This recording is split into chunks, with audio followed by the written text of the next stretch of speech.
especially because if anything does happen, like you Yes. can always escalate to stuff that looks bad for Israel, right? Yes, of course. And they are, you know, they're the security that has to go in and deal with us. Yeah, exactly. So, So like if they go in and then. The settler looked like the issue. Why are these guys even delegated any authority? Shouldn't soldiers be the prevailing presence stopping people? Well, because the settlements aren't going to be all protected by IDF soldiers. They're going to have their own security. Because, I mean, Israel probably doesn't want to staff IDF soldiers out in all these different areas, right? People die and then it's like a full fucking shit show. Yeah. The audience is picking from these guys. from their perspective, anything So now you have to wait for the police? No, they said they were chill. They didn't care. They just gave us their number and left. area A or B and even C is dangerous, 100%. However, dangerous. this guy. Yeah, I get it. So, they're coming. Yeah. Okay. He wants us to sit here and wait for the police a little bit longer. I don't know why he wants to jerk off and watch us talk to the cops, but eventually the guy's like, well, the police aren't coming because they don't give a fuck. So, but I don't want you to keep your car up there. So he drives Corey back up to get his car and makes Corey leave. So then he drives down and then we leave. And we're like, okay, well, fuck us, I guess. And that was our aborted Nablus adventure. So we never actually got into Nablus, which is annoying.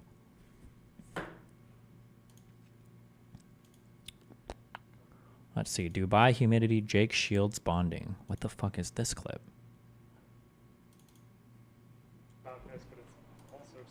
More humid, yeah, okay, yeah. Oh, I think this is, so after this, so Loner Box has a Palestinian friend who lives in this city. The city's called Kfar Qasim. So we decided to just go there and spend the day here, chatting with people and doing stuff. Let's see. I think Kfar Qasim is, where is it? Up here?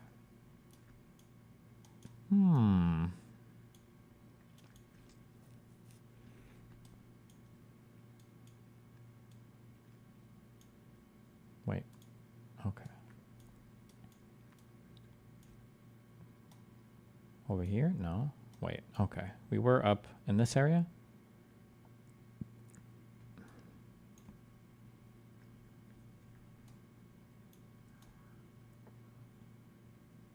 It's not this far up.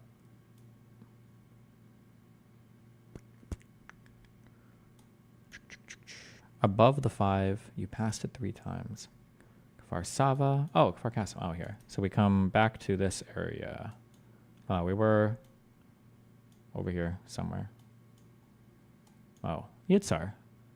So we get back here. We hop on, I don't know, probably Route 60, some bullshit row. And now we're in Kfar Qasim, and I think that's where we spend the rest of the day over here.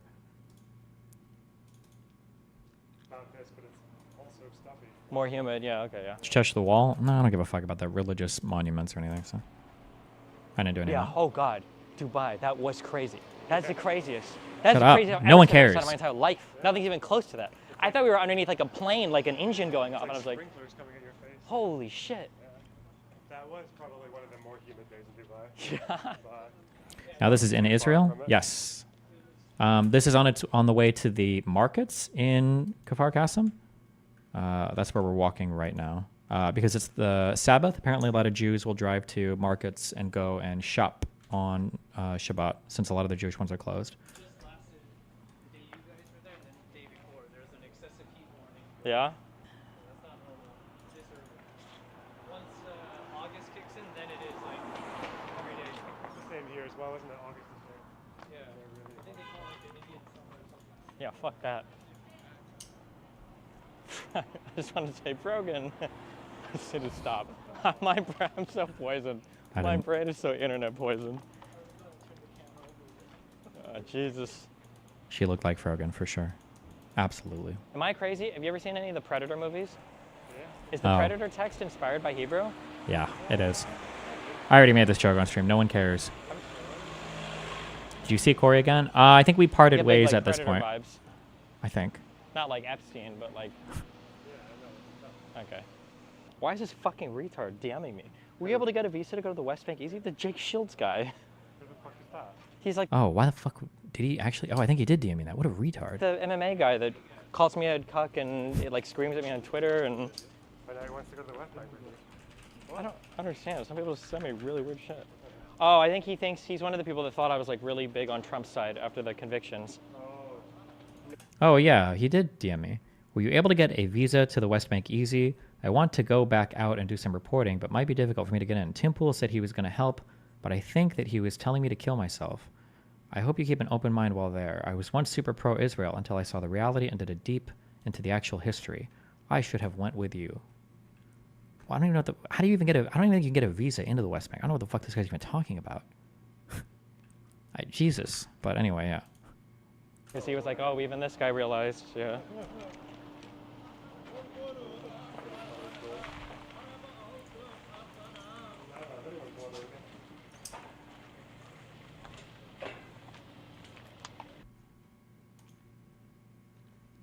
Market with geese abuse. Oh, animal rights people, beware, okay? Palestinians don't give a fuck about animals or treating animals with respect. Holy shit. These are the markets. Apparently all of the goods here are just knockoff goods. None of them are real. So if something says like Apple or whatever, it's all, you just understand that they're all fakes or counterfeits or whatever. But people shop here, you buy shit. I mean, just because it's a counterfeit doesn't mean it doesn't do anything, but...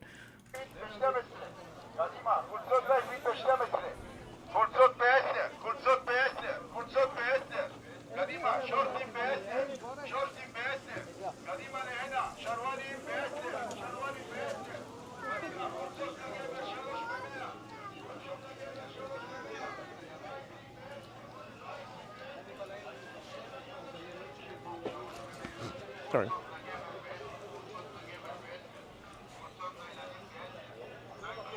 How hot was it there?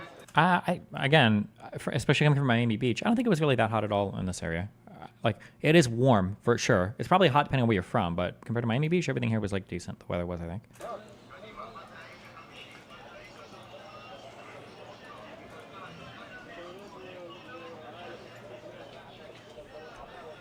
Does Boner speak Arabic? No.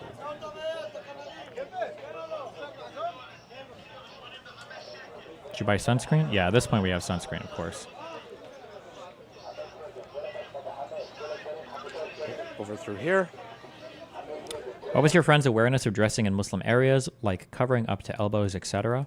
So one thing that doesn't get talked about a lot that I'd never heard about at all, Palestinians, this is going to sound super racist, I guess, I don't know.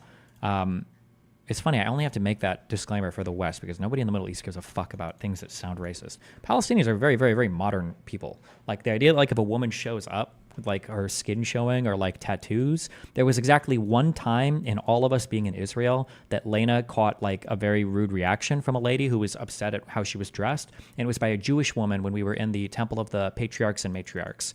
That was the only time it ever happened. Even when we were in West Bank cities, in Ramallah and the Old City, there was never a Palestinian person that looked at us weird, or in Israel, it just never happened ever. Even in the refugee camps, nobody. Yeah.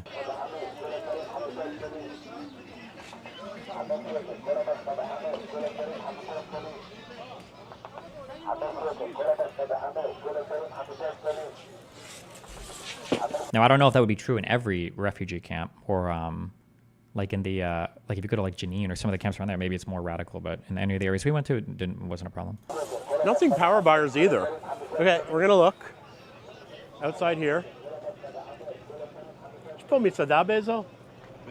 תרוויח שמאלה ושמאלה אחר כך. תודה.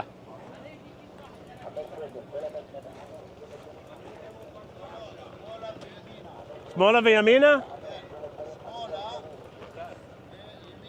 ירוק כזה?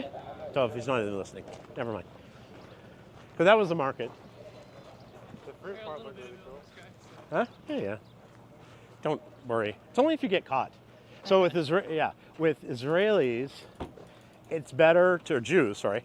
Oh, I've never even seen this before because I wasn't with them here. I think I was in the market with Seb. We were just walking around. To Jews, sorry. It's better to do something, and if you get caught, you're like, oh, I'm so sorry, I didn't know. And Palestinians, it's better to ask. It's like. Because mostly as a foreigner, you're like, oh, I didn't know. I do it in English all the time. I'm like, really? Oh, I didn't know. Oh.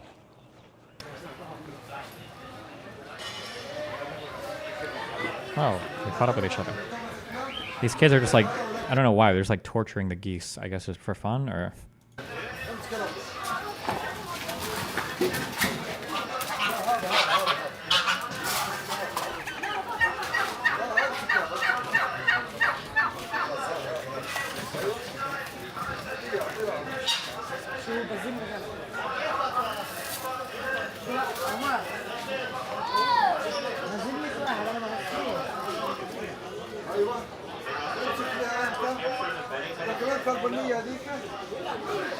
I don't know why. I think they just don't give a fuck about animals here. I guess I don't know. Maybe Jews don't either. Or maybe it's just everybody it's just the Middle East. I'm not sure.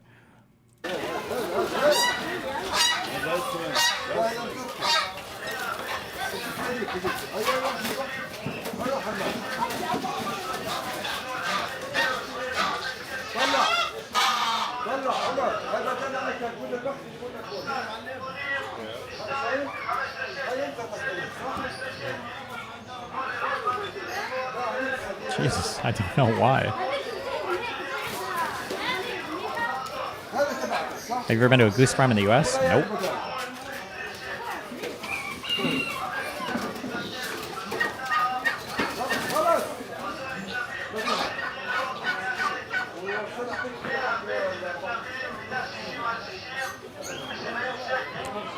Are they shopping for geese to eat later? I don't know if they eat these or not. I don't know what animals here are bought for food versus entertainment versus.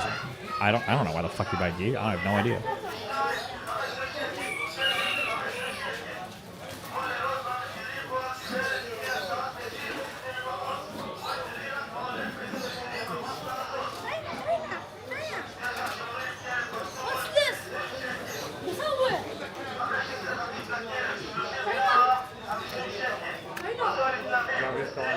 What's up?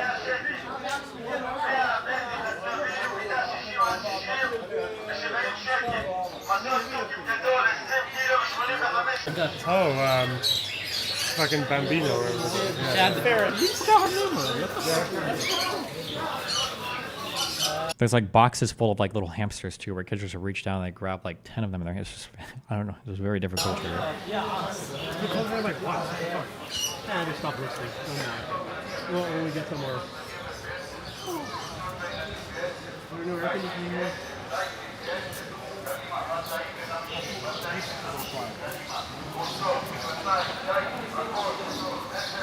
Did you travel to Jordan? I don't know. If I had a reason to go there, maybe. Where is this? These are the markets in Kfar Qasim.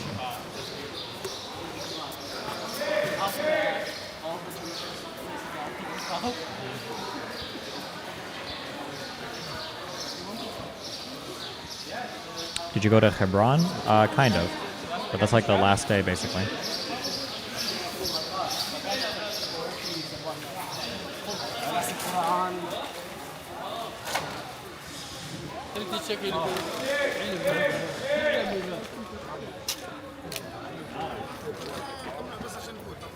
Oh, you're getting close to the guy who said don't tell him.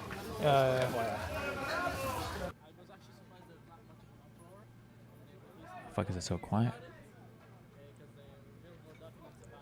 Yeah, I heard about that, but I want to know. It wasn't an accident. Okay, yeah, I heard about that. Did you buy anything to bring back? Nope. I'm not a souvenir guy. Get fucked. So who wants ice cream?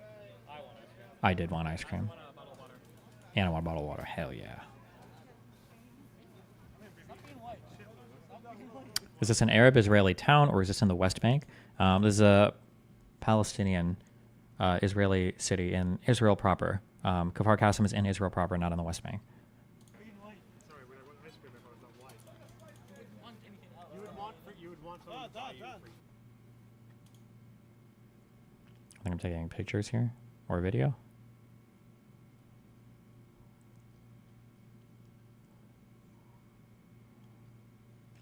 Did you get sunscreen? Yeah, duh.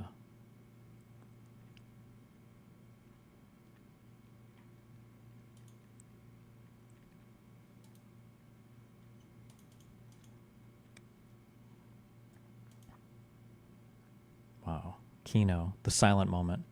Absolute cinema. Oh, other animals in the animal shop.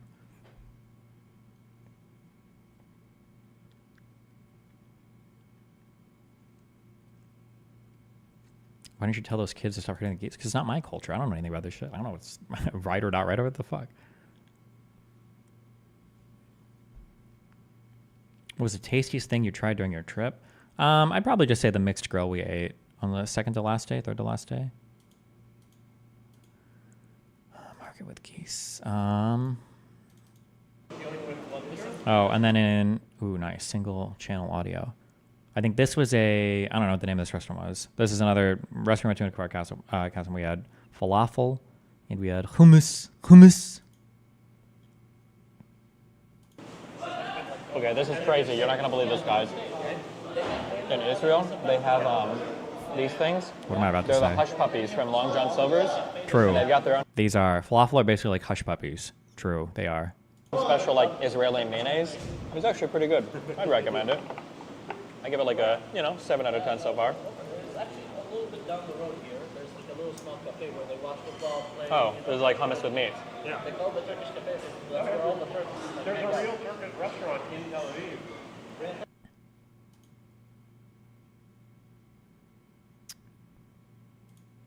Archive. Fixed audio. Need to fix 1080p. Steve vs. Hebrew Sun. Audio recording first and kind of do. I don't know if. Did you meet Nux? Maybe. I don't know if any of this is footage that we haven't seen yet. I think Spiders this. that I need to be aware of. This is when our. This is the day when our footage got corrupted a little bit. So some of these might be a little fucked.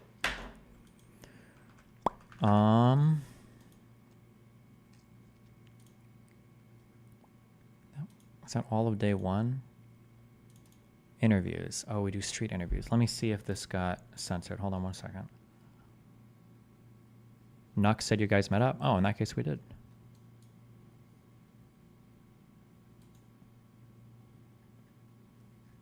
Okay, wait, hold on. This guy wanted his like voice and shit censored, so I don't want to. I don't know if it actually got censored for this. Hold on.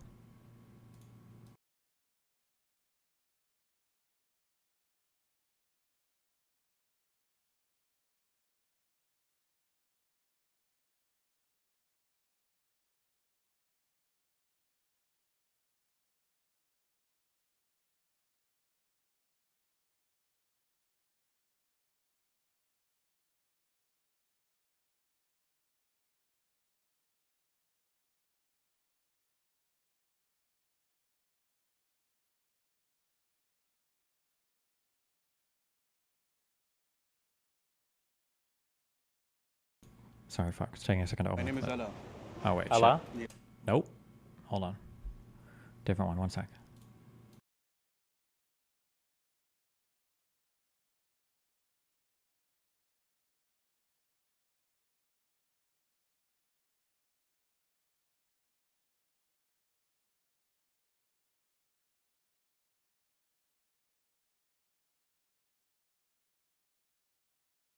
Okay, fuck. My other dude needs his shit censored more.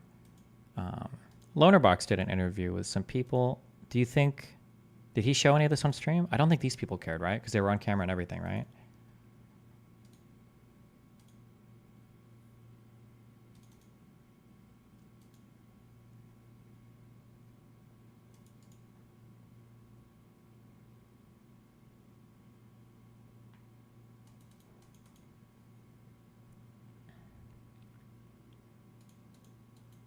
Okay, I'm assuming it's probably fine, I think.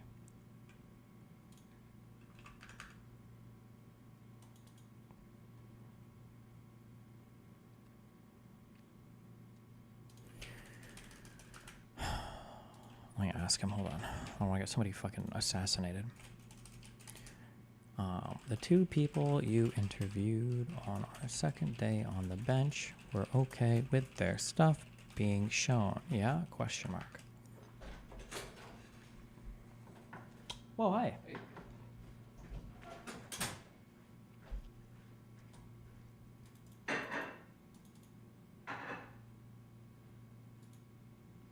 Yes, they are.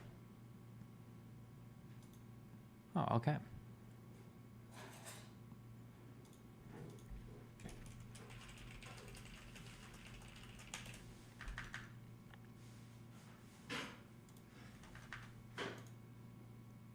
I don't know how much of this also might have gotten a little corrupted, I'm not sure, so. Well, the audio might be quiet on this too. Israelis and Palestinians can never live. Thank you, sir. What are these guys? Nice. No? Why not? Be careful. Why not? למה לא? Everyone thinks that they're the ones who are right, and it will never get to like a פשרה, כאילו, אתה רוצה להגיד? לא, אני לא אומר פשרה. I said compromise, he said no.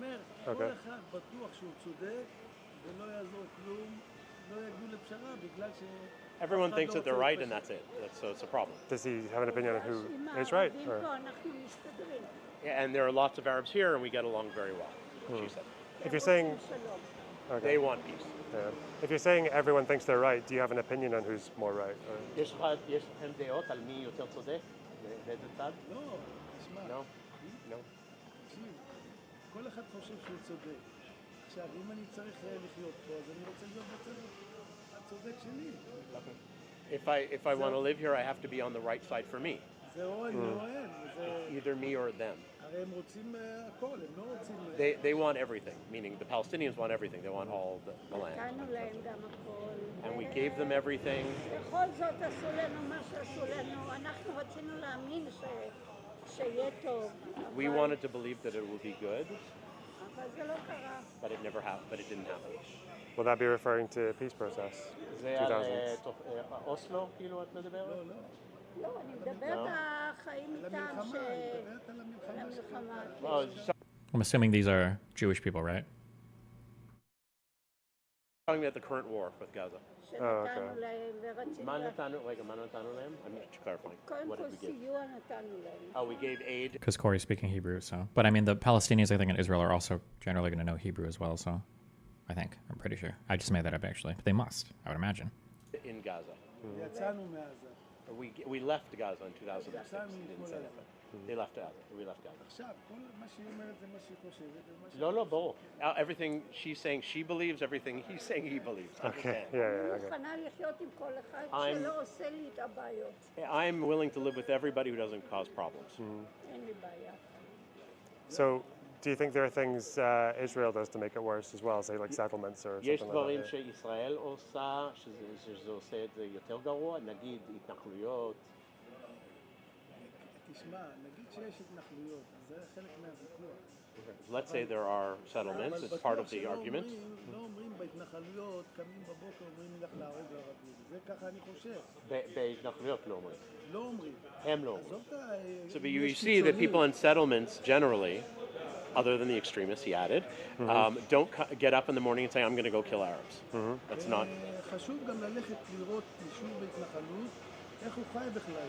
It's important for you to go to a settlement and see how they live. אין שם משהו שקמים בבוקר אומרים לי, לך לעשות משהו. There's nothing like someone who gets up and says, I'm going to go kill an Arab. למרות שאני לא מדבר, תמיד יש קיצוניים משני הצדדים. And of course there's extremists on both sides. את המסה המרכזית. זה יחסית לפלסטינים שקמים בבוקר, זה מה שאתם מתכוונים. לא, No? Okay. I was going to add something, but what do you אני לא say? אומר את זה שהם קמים, תשמע, אני חי איתם. אבל גם... הוא עובד אצל מעסיק ערבי. כן, הוא סיפר לי. So I said, what you mean by that is that Palestinians get up in the morning and they just kill a random Jew. And he goes, no, that's not what I'm saying. I work with them. No, that's not what I'm saying. But they do these things. Okay. So he kind of contradicted himself. Yeah. סתם, אם נוסע בחווארה, האוטו של מתנחלים והורגים אותם. So one thing, before October 7th, there were pretty high levels of integration between Palestinians and Jews in kind of like across Israel. So this means that a lot of Palestinians from the West Bank would come in to work jobs in Israel, and it means a lot of Palestinians living in Israel would go to Jewish areas, or they'd have Jewish customers that they would do work for.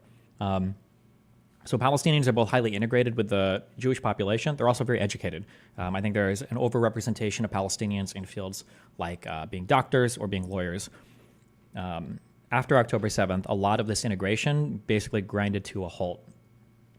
By policy, I think the West Bank work permits were completely frozen. So if you had a job in Israel, you no longer have that job, so you're not making money, so you're sitting around doing nothing, and your community is getting poorer, and you're getting a worse opinion of Jewish people.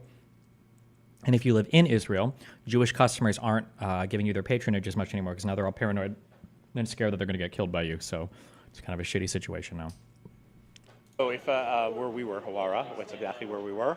If there's a car passing and somebody, he didn't say shoot, but somebody kills them, The settlers. They're civilians. It's a family. They get killed. עכשיו, נגיד שקורה בצד שלנו גם מקרה... Let's say on our side something like that happens. The Palestinian is killed. For every 10 that happened there. You would expect there to be a huge narrative in the West Bank/Gaza that the Palestinians and Israel are traitors, but I've never heard about that. I asked a lot of people that question, and I've never heard anybody even remotely imply that. It seems to be the case that Palestinians in general are just happy when people are making money. So if you're a Palestinian, you live in the West Bank, and you go and you work in Israel, and then you come back, people are just happy to see you make money and then bring it back. Like, people are happy for that. That's it. That seemed to be a ubiquitous opinion. I don't think I met a single person that considered any other Palestinian or out of the West Bank a traitor, or even any other Arab, I think, a traitor. People just didn't generally see it that way. Only one happens here, proportionally. Right. For every 10 settler killing in the West Bank versus settlers who killing are here. killed, Okay, there's like one Palestinian killed by Israelis. Oh, so Palestinians kill more settlers than settlers kill Palestinians? אז הפלסטינים הורגים יותר מתנחלים מאשר... בכללי אזרחים. He's talking about civilians in general, whether they're settlers or Israelis who live here. Or someone could come to Tel Aviv, he can come to Tel Aviv or Jerusalem and stab them. Right. אנחנו רוצים שלום עם כולם. We want peace with everyone. אבל אם הם לא רוצים... But if they don't want, there's nothing we can do. אנחנו לא רצינו מלחמה, הם באו אלינו. We didn't want war, they came to us and slaughtered us. Right. אז זה על אוקטובר, 7 לאוקטובר, מדברים. October 7th. הוא היה בקיבוצים, הוא ביקר. הם הולכים לשם, הם נוסעים לשם. He's asking if you've been to the kibbutz where this happened. No, and I said you were going. Going in every day, yeah. So go there and then come back and ask him questions after. Okay. There's nothing better than seeing it for yourself.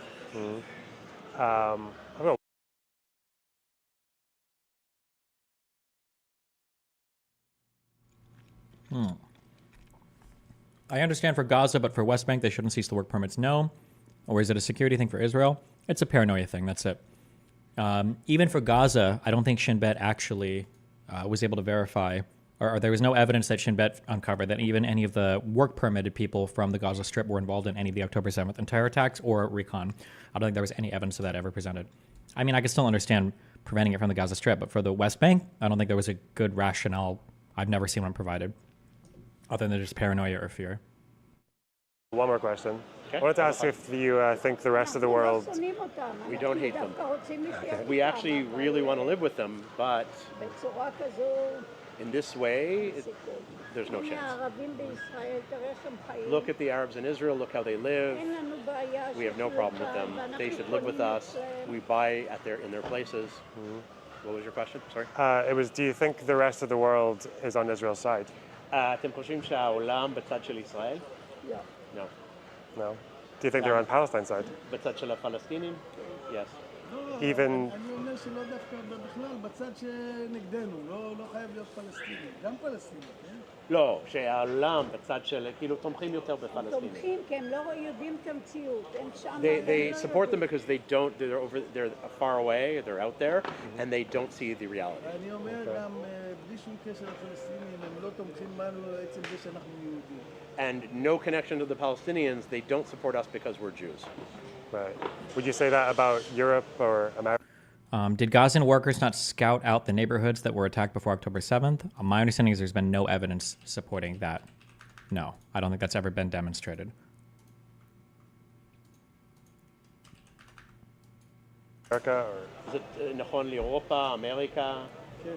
יותר, אחד, שני? אירופה לדעתי יותר. More in Europe. More in Europe. יחסי, אמריקה... Everything is... יש לנו משפחה... Sword? Comparative. Yeah. So America's huge, so it depends who. We have איפה באירופה? Okay, we have family, thank you, family in Italy. They don't go to every place. They need to leave, take off their kippah from their head. גם באיטליה הם לא יהודים, דווקא נוצרים, אבל... יש שם כיפה? לא, הוא מדבר על... Okay, and they have friends, so she mixed two things. So, okay. So they actually. Okay. Somebody says there were maps and lists of residents on the terrace. LOL. What Shin bet? There was no systemic evidence. Of course, there are many cases that were found. Okay, Pakistan, link me one of those. Just link me some. I haven't seen any. Or your perma ban. Good luck. I'm waiting.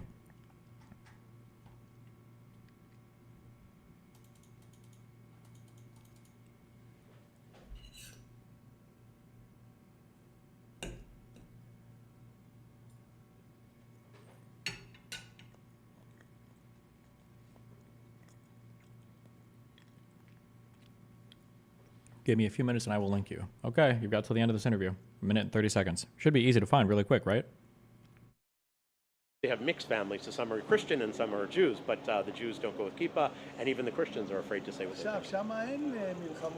And there's no wars there, but the Jews are afraid. It's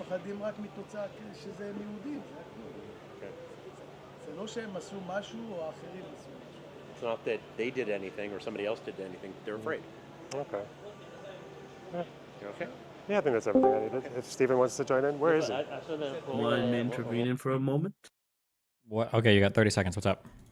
About the Shin Bet evidence thing. Basically, what Shin Bet found, it wasn't like a collective stream of Gazan workers that communicated with Hamas to give plans. They didn't rule out that there was like individuals, but having an individual in Israel giving them information is probably all they need to like know where shit is, right?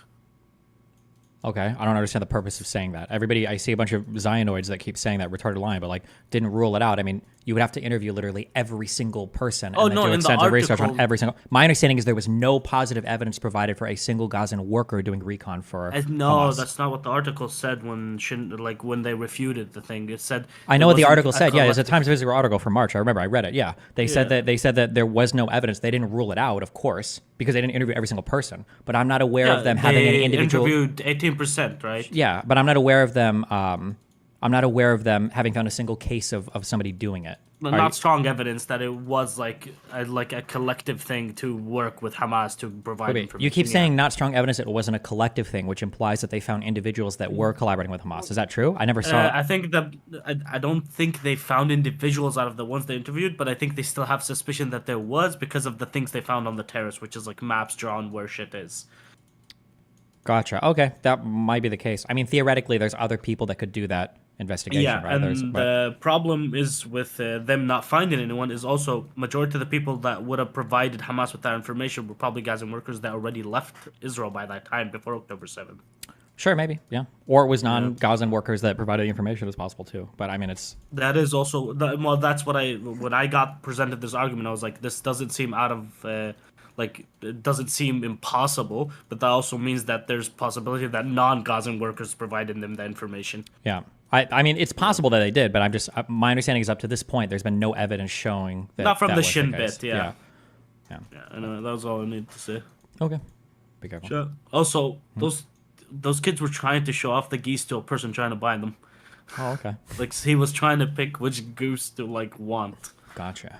All right. Yeah. Love you.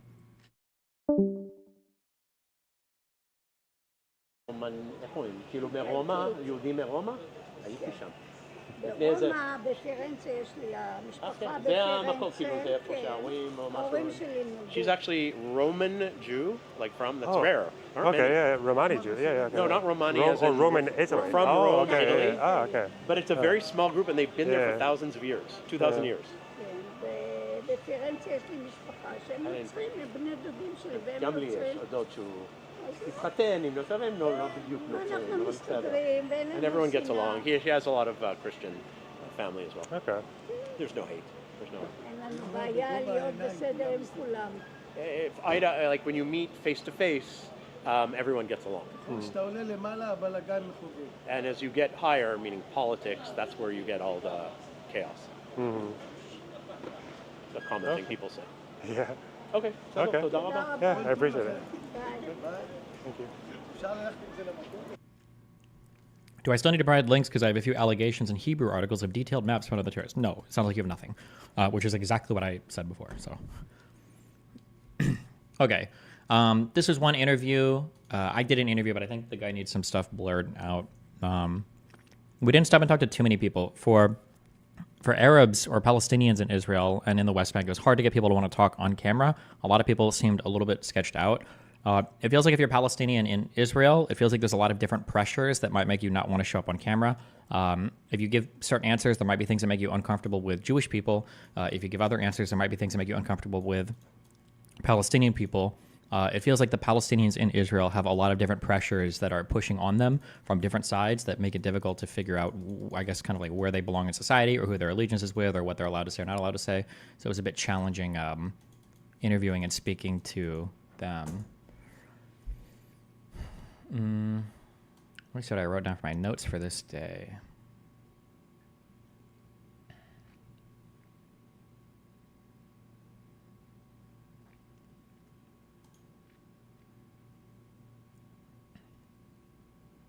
Have you post-gamed or commented about your combo with iNet Wilf? Not really. We didn't really get much into anything, so.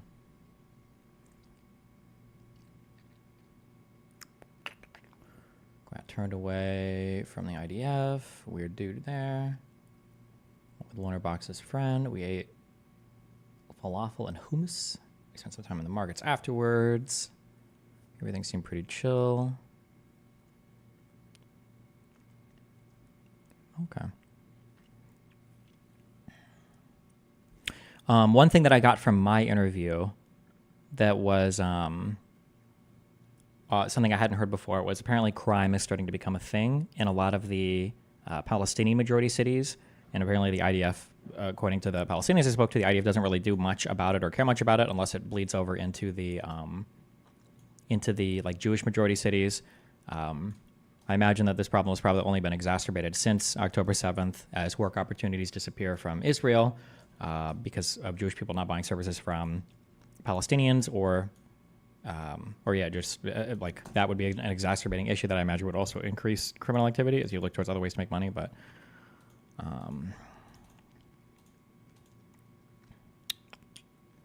something that several people complained about, the increase in crime. Let's see, second. The second was...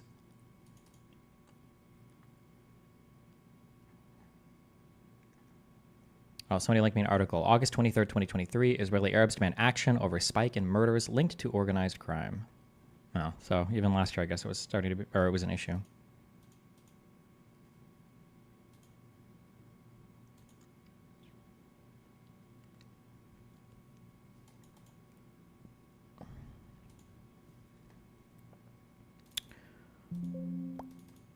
Let's see.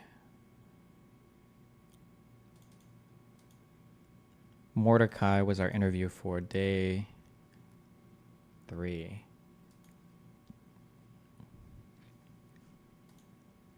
Do we not have... I don't know if... I think after day 3, all of our shit finally gets sorted for audio and everything, I think. The audio might be a little bit weird for this guy. Yes, Mike, I saw it. Let me check.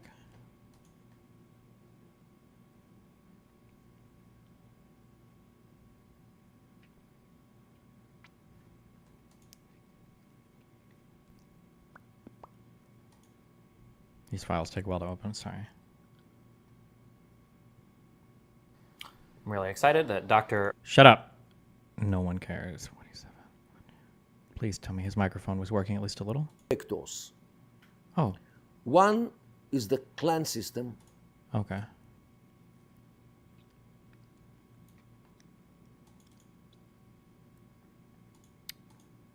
Do we have Loner Box's interview for this?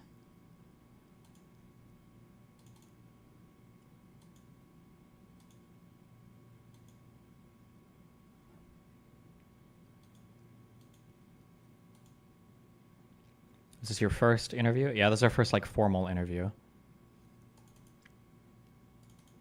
It's in the Dropbox. It's 3 hours long.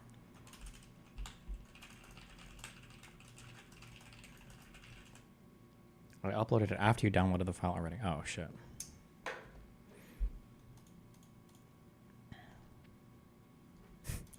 fucking based. Based. Absolutely based. I've never seen anything more based in my life.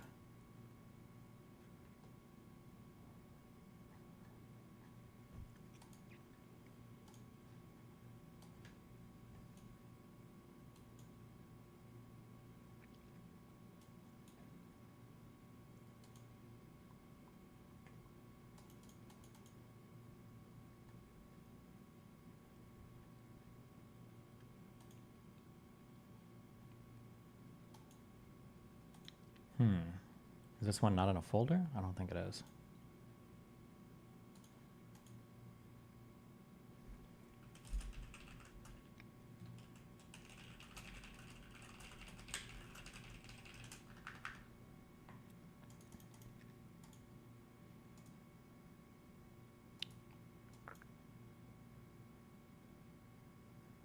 Lonerbox talked to this guy for 2 hours, and I only talked to this guy for 50 minutes? Did I get cucked?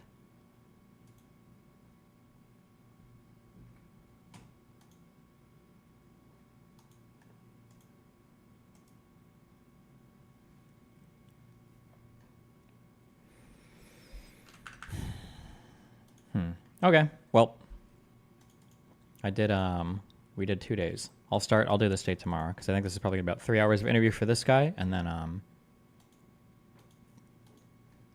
think we got a lot of IRL footage for this, too. Were you intimidated by his books? Huh, this guy was a trip. Loner and Steven chat and British interviewers. British interviewers, the fuck is this?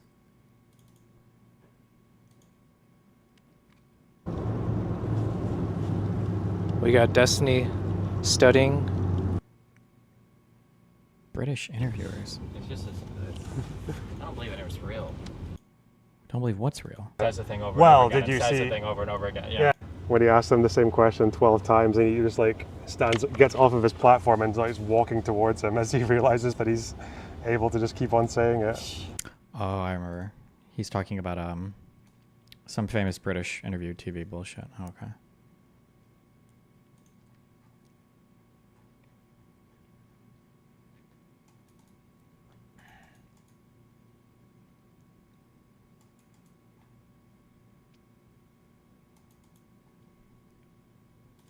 Okay.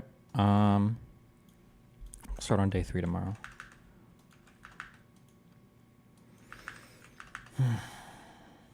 Cute.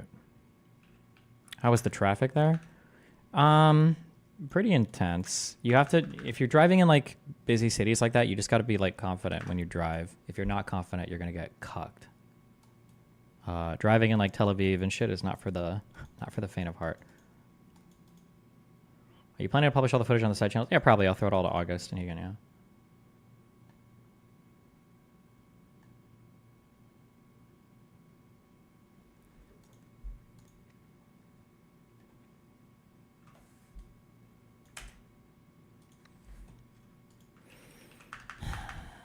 How stupid is this?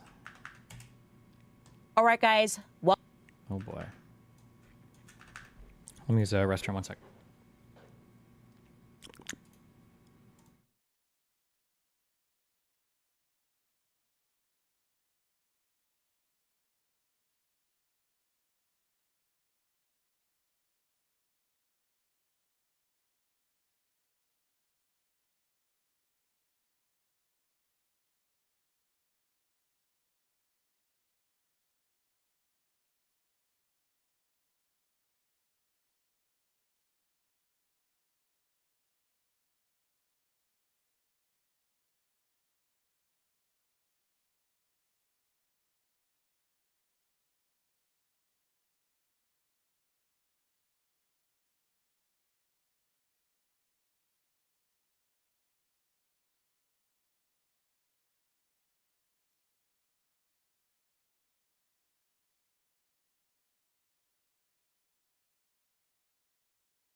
Okay. What is this?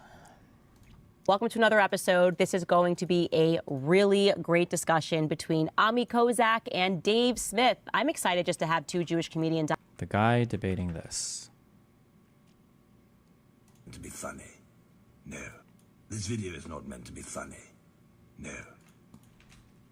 But I'm simply making it to extend my deepest gratitude for Douglas Murray. Such a phenomenal job in the monk debates, taking on the sophistry and deception, utter lies of Mehdi Hassan and those like him of his ilk, spouting and spewing lies about Israel, about the conflict, about the Gaza, about Hamas.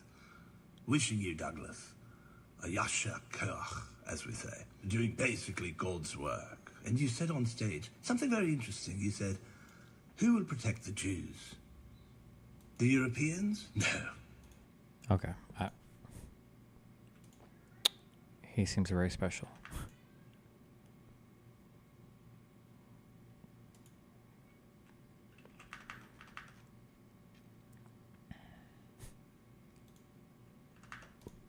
Because I will tell you one thing that has been lost in this Israel versus Palestine issue: Jewish humor. People used to be so funny. Jewish people used to be so funny. They could take a joke. It was the one thing we had in common, the blacks and the Jews. But now all that's gone because people are way too serious. Well, I'm very glad that these two guests will be able to have what I hope to be a meaningful discussion. And if anything, what I want you to take away is that speech matters. More speech, not less. That's what we have coming up on Candace.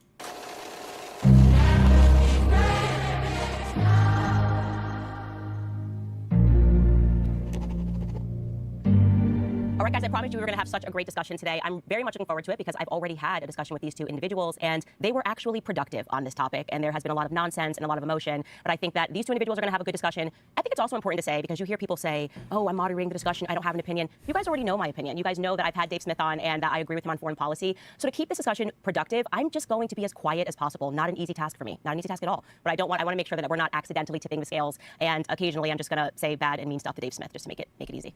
All right, guys, thank you so much for joining me. Thank you, guys. Occasionally, I'm just going to say, did she say something mean to Dave Smith? Not an easy task for me. Not an easy task at all. But I want to make sure that we're not accidentally tipping the scales, and occasionally I'm just going to say bad and mean stuff to Dave Smith just to make it. Oh, bad and mean stuff. Okay, gotcha. Sorry. Make it easy. All right, guys, thank you so much for joining me. Thank you, guys. Thank you, and congratulations on the success of the new show. It's awesome to see. Whoop, whoop, we can't cancel Candace. So, Ami, I do want to start with you because you and I had an offline discussion about really how not productive my discussion was with other people that I had on the show, that I was not intending to. People were upset with me, thinking that I had sort of intentionally had on like a rabid pro-Israel voice. I'm going after Rabbi Shmuley, and most people agree, left and right, that he's an interesting person, so to speak. And the truth was, I was really only having Rabbi Barkley on because he had personally written an article about me, not because I think that he's the most logical pro-Israel voice or that he gets it right all the time. I don't think he does. So I do want to offer you an opportunity right here at the beginning. We're seeing right now the media sort of saying that any critique of Israel as a foreign nation kind of registers as a critique of all Jews across the world, which makes it easy to call people anti-Semitic if they disagree with Bibi Netanyahu. So I just want to hear your take on that. Sure, yes, thank you. I think that there's always a better way, I maintain, when there's disagreements to lend themselves to conversations and coming in good faith and understanding your opponent's positions actually what they've said before coming into any conversation. So there's conversations you've had since our conversation that I want to clear up, but also with regard to criticism, the idea that it's not that any criticism of Israel is being labeled as anti-Semitic, but the point is that there's a lot of disproportionate criticism, the singling out, the double standard that Israel's being subjected to. That is grounds for that, I do believe, and I think that there is a catch-22 that happens in the anti-Semitism game where someone can make an incendiary comment, an anti-Semitic remark, and then the Jewish community calls it out, and they say, well, you see, Jews are trying to control me. You see, they're trying to control the speech. And so it almost becomes an impossible task to combat effectively. And I said this in our last conversation, that to call... Just by the way, the real answer is, fuck, who cares about anti-Semitism? Just don't talk about it. It's not worth it. It's an auto optics L, and also you can't, to try to differentiate if somebody's being anti-Semitic or not, like in practice, anti-Semitism and anti-Zionism basically looks the exact same. There's just no point in talking about it. Just deal with the talking points. I think the fixation on the anti-Semitic shit, unless somebody's being clearly anti-Semitic, like when Candace Owens is implying that Jewish people control pornography or whatever to get rid of white people, like Candace Owens is clearly an anti-Semitic figure, but most people are probably coming at it, at least from what I've seen, like from some kind of like anti-imperialist, anti-Zionist thing. Not everybody's like hates Jews like Candace does. Things that are not anti-Semitic anti-Semitic is incredibly unproductive and wrong, and it's almost like a cry wolf scenario. But when we do see things that are anti-Semitic and we call it out, or problematic comments that embolden anti-Semitism, a catch-22 forms where I've seen it all over Twitter too, where people say disgusting things about Jews. They couch it sometimes in criticism of Israel, and no one can deny that there's a lot of anti-Semites that disguise themselves in anti-Zionist rhetoric, and they say these things, and then when the Jewish community calls it out because they say these Jews are trying to control our narrative, control our speech, then we call it out, they say, you see, and then proceed to double down, and it just continues to spiral. So it leaves the voices who want to speak out productively and constructively about this fairly stuck. And in a world post-October 7th, when we see a rise of anti-Semitic incidences simply because Israel is in a war, and then you see thousands of people, mobs of crowds in the street cheering Intifada revolution, Al-Qassam, here are your next targets, protesting at the Nova exhibit where Jews were slaughtered on October 7th. I was there 2 hours before that with a cohort of comedians visiting. When you're seeing these things, and then you see a rise of anti-Semitism, I think rhetoric that contributes to that, we need to be able to, open our ears and eyes to understand that being aware of these things and calling it out is not trying to control or censor, and it is a real thing, even though in the past it may have been an exaggeration. What do you think, Dave? Well, I guess I agree to some extent. I mean, I think that there's certainly, I see a lot of Jew-hating stuff on Twitter, and I do think that when you're Jewish, you kind of can't win. You make a fair point there. It's I've heard there was one thing that I got tagged in where it was a whole list of political commentators with the Star of David, behind it. And it was first off, they just got a bunch wrong, a bunch of people who just aren't Jewish were put on there. But then they had me and Glenn Greenwald and Max Blumenthal and a bunch of other people. And you're yeah, but we're all the sharpest critics of Israel. And they're yeah, but you see, that's the Jewish game. It's you control both sides of the, so it just becomes this thing where it's oh, okay, so if I was pro-Israel, that's proof that there's a Jewish conspiracy. If I'm critical of Israel, that's also proof that there's a Jewish conspiracy. So this is the transcendental idea. Literally, no matter what you do, it's always proof. There's no such thing as disconfirming evidence, especially to anti-Semitic people, but generally far-right people in general, and also far-left people sometimes. There's no such thing as disconfirming evidence. If something is agreeing with you, it's because obviously you're correct. If it's disagreeing with you, it's controlled opposition. That's always the case every single time. There's no disconfirming evidence to any of the far-right conspiracy theories, especially when it comes to Jewish people. Feeling on that is just kind of it's a losing game, and I find it stupid, and I totally don't like seeing that stuff. I do think that the difference is that these are kind of, for the most part, random Twitter comments, and it's hard to know what's really going on there. Is this somebody trolling? Is this a 15-year-old? I mean, I have no idea what it really is behind that. Whereas when it comes to actual people who are known, who are making these arguments, I just don't see almost anybody. I mean, I don't know, correct me if I'm wrong, maybe there's someone I'm not thinking of, but I see people like Candace who, from everything I've seen, bends over backward to be hey, I am not talking about Jews here. I have nothing. This is why I think it's so important. I've been on this a lot recently. I say it a lot to Alex O'Connor in our talk yesterday. It's so important whenever you give a theory or an idea about a thing, you should always ground it out in examples, or ask the person you're talking to ground it out in examples, because sometimes people can say a bunch of stuff that sounds good, and then when you hear what they say in practice, you're oh, we're not at all the same. So for him to go on that whole diatribe and then defend Candace is very funny in my opinion. From everything I've seen, bends over backward to be hey, I am not talking about Jews here. I have nothing but love for Jewish people. I've grown up around Jewish people. That's what I see for the most part, that people that then still just get called anti-Semitic. And so, I do, where I would probably disagree a little bit is that I think the idea that if you are critical, look, Douglas Murray just had a debate at the Monk debate the other day. His argument is that being anti-Zionist is being anti-Semitic. And it's remarkable to watch people like Douglas Murray just become woke leftists. When they talk, anti-Semitism is a shape-shifting virus, and if you say anything critical of Israel now, you now own the entire history of hating Jewish people or something like that. The truth is that there definitely is more criticism of Israel than there are of other governments, other countries. Far worse governments, too. There are more what? But the truth is that there definitely is more criticism of Israel than there are of other governments, other countries. Far worse governments, too, I would say. Yeah, but there's also a lot of reasons why that's the case other than the fact that it's a Jewish state. And we could get in. Yes, please get into it. I hope you've got something more than the United States funds their military a bit. Into what all of those are, but... to be fair, I guess it's more than a bit. Is it 18%, 15% of their military budget comes from the U.S.? Could talk about worse governments. There is something very unique about the relationship between the United States of America and Israel as it pertains to our foreign policy, particularly over the last 20 years, which has been catastrophic for not just our nation, but every nation involved. There's also something different about a war, which I hesitate to even use the word at times, because I'm not sure that's the correct word for what we've seen over the last 8 months. I don't know if I can think of another example around the world, again, correct me if I'm wrong, where a captive, permanently stateless refugee group of people are just being mass slaughtered. A group of people who do not have a military of their own, do not have a government of their own. They do have a military of their own. Hamas is the representative of that area. They are the governing body, and Hamas's military is called the Al-Qassam Brigade. There's also other political parties there. The second largest one, I believe, is Palestinian Islamic Jihad, and they have a military as well, and it is called the Al-Quds Brigade. So I don't know what he means when he says they don't have a military. That is not true, but okay. Are completely captive and have been ruled by Israel since 1967. That's also unique. And so I think there's a lot at work here. I'm not going to argue that people hating Jews is not an element at all amongst anyone. But at the same time, it's like if you are for border restrictions, you might attract some people who don't much like Mexicans. And if you're for DEI, you're going to attract some people who don't much like white people. And if you're critical of Israel, you also probably will attract some people who don't like Jews. All of this to me is kind of irrelevant to the real question, which is what Israel is doing to Gaza over the last 8 months, and whether or not this is acceptable, and whether or not we should be funding and arming this conflict. Well, that's a great question, and I would love to hear Ami's response to it. You know, when you and I first spoke, Ami, it was only a few weeks, I think, after October 7th, and I think that we had a really great discussion. Somehow I was still called anti-Semitic after it, and I was going, I thought that was such a productive discussion. I learned so much, and I thought it was good and healthy for people to hear. I was called a lot of things side. in the comments too, but fair enough. Yeah, they just sort of like, I thought it did both of us a disservice. I was very proud of the discussion because I was coming from it in very good faith, and I know that you were as well. And so I think that much has changed, I think.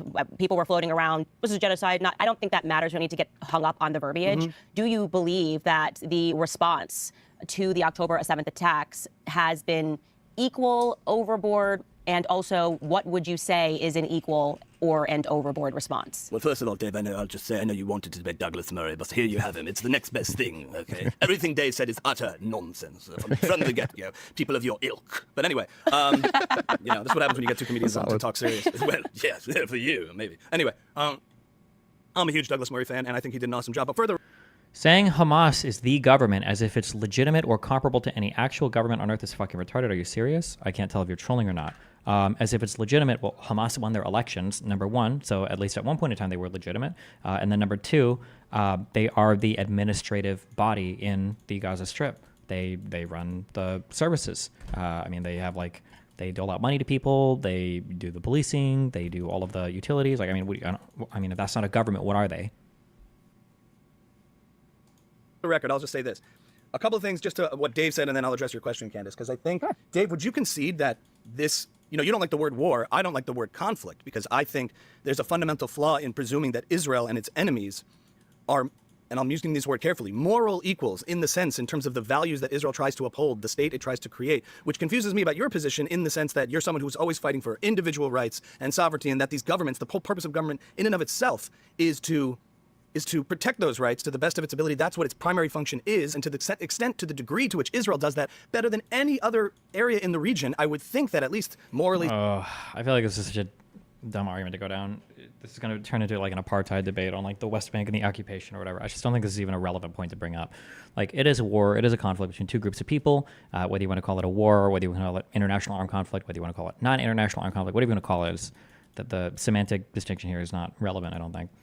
Sympathetically, your solidarity, or whatever you want to call it, your advocacy, your opinion on this would lie more so with what Israel has to go through, because it's fighting regimes that do not share any of those values at all. Any of our values that are here today in terms of tolerance, individual rights, these kinds of things that Israel, although it's imperfect, is a Western... He's going to disagree on all of these points and say, actually, Israel's like the worst government ever. They don't believe in any of these things. Democracy. So it always shocks me when I see people who are principled in your position not see that or side with that. And I know you haven't fully condemned Israel fully, but and I've seen other interviews where you do defend what Israel's, the virtues of Israel. But at the same time, I always find that very surprising, because the values that you uphold and say are fighting for on behalf of the Palestinians, it doesn't seem to me that their regimes that represent them, and a lot of people in those populations, don't uphold those values themselves or those desires themselves. So seeing it through a Western American lens, there's a hierarchy of values here, and it seems that the real motivating factor in this war is it's not a geographical or political dispute or a conflict that presumes two sides are fighting as moral equals, but rather an ideological one in which Israel is fighting regimes that are genocidal, that wish to see its destruction because it's a Jewish state, because of not just it as a Jewish state, but Jews worldwide, and they've been very explicit about that. So it confuses me that we impose this idea that everybody just wants the same thing, and we have to just work this out, as a geographical dispute with all of that messy history. What's always seemed to me been animating this before any occupation of any territory even existed was a deep-seated hatred for Jews, the Jewish people, and the Jewish state. So even if people critical of Israel aren't anti-Jewish, the people Israel's directly fighting certainly are. Okay, that is interesting. So I only want to say that because I did have, and I'm interjecting here, I did have a conversation with someone whose parents. Is she gonna debate with Dave against him? Why? No shot. Did she cut Dave off on like the first back and forth? Is that really about to happen? Parents were forced out in, I want to say 1945. Is that the correct year? 48.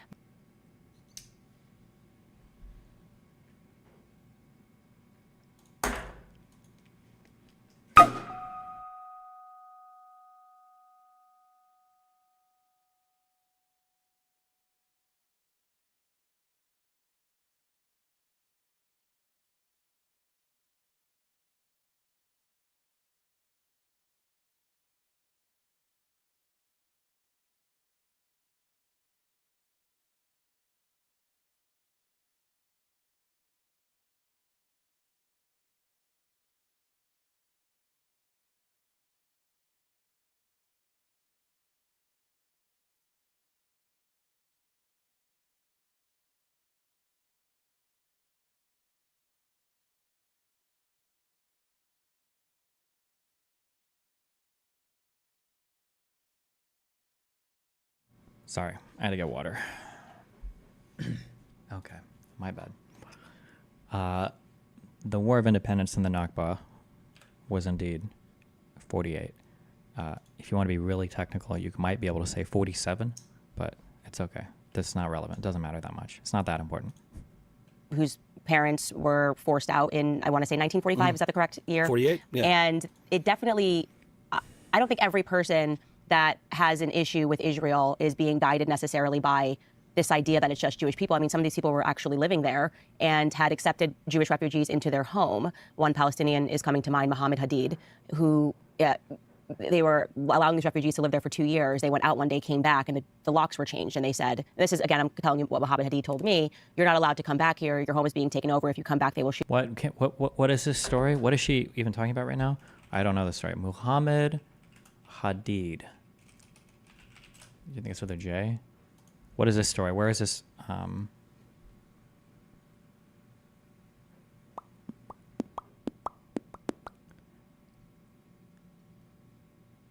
anybody give me what she's talking about?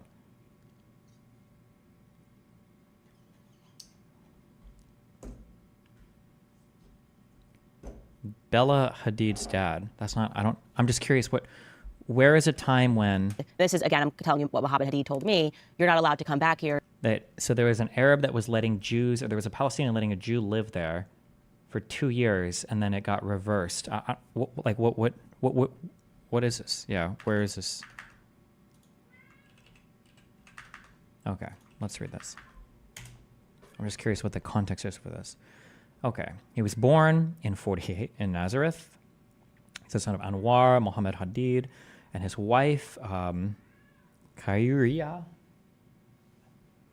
Hadid, and has two brothers. During the 47-49 Palestine War, Hadid and his family fled to Lebanon as part of the 48 Palestinian expulsion and flight.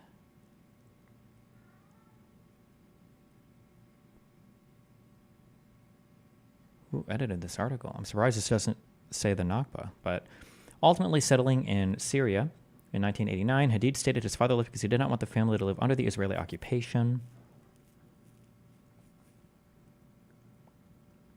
We became refugees to Syria, and we lost our home in Safad to a Jewish family that we sheltered when they were refugees from Poland. On the ship that was sailing from country to country, no one would take them. They were guests for 2 years till they made us refugees, and they kicked us out of our own home. We became refugees here. Jewish family sheltered when they were refugees from Poland. That means that they would have come in the late 30s or early 40s. For 2 years, they wouldn't have made them a refugee in 42 or 44 or 46. Is this real? Can this possibly be real?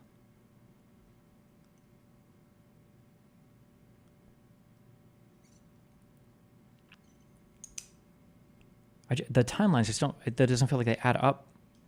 Unless did Jews take over some territory before 48? I don't think so. This isn't even that important. I'm sorry. I'm just Holocaust survivors. Yeah, I can. So if somebody says we took in some Jewish refugees, that's possible, because there were Jews that were coming from. There were Jews that were coming from Europe, but I don't understand how they made them refugees 2 years later. That implies that they arrived in 45 or 46. And at that point, I think tensions were pretty bad.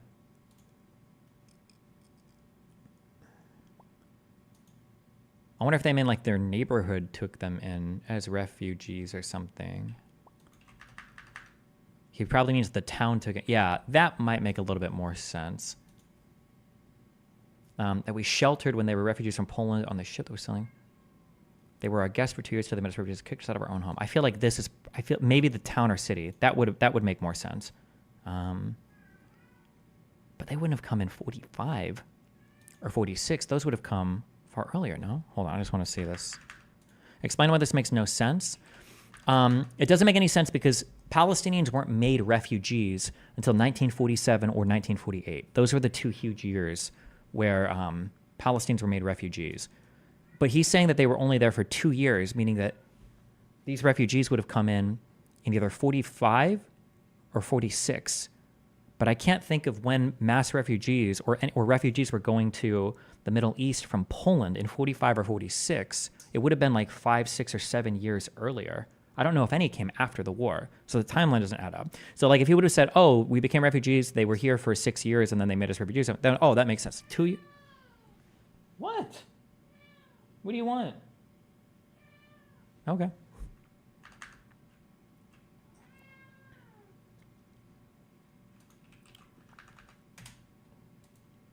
I don't know. Let me just hear him tell the story. I'm a Nakba survivor.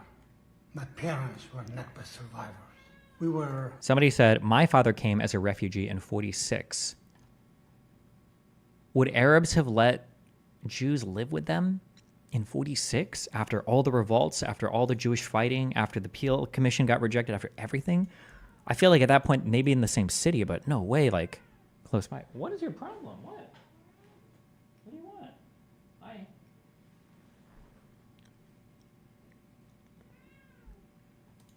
Happily living in Safad, my parents and their kids at the time.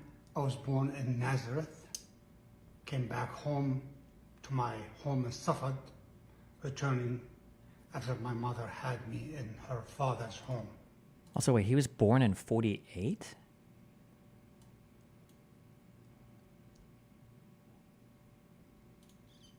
In Nazareth, okay.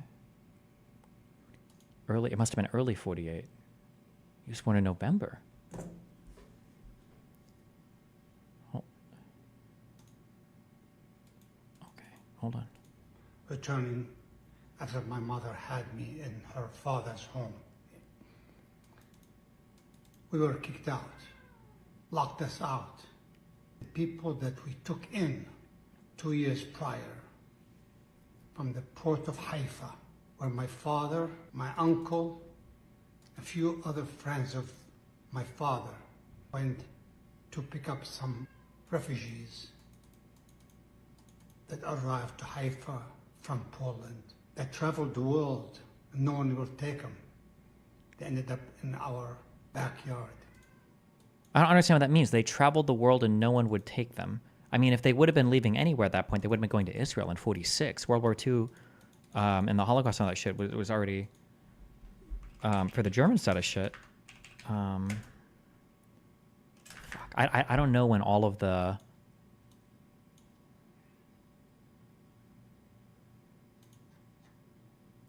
Were there huge waves of refugees? I just don't know. Hold on. I don't want to say he's lying because, I mean, like, there could be waves of refugees that I'm just not aware of.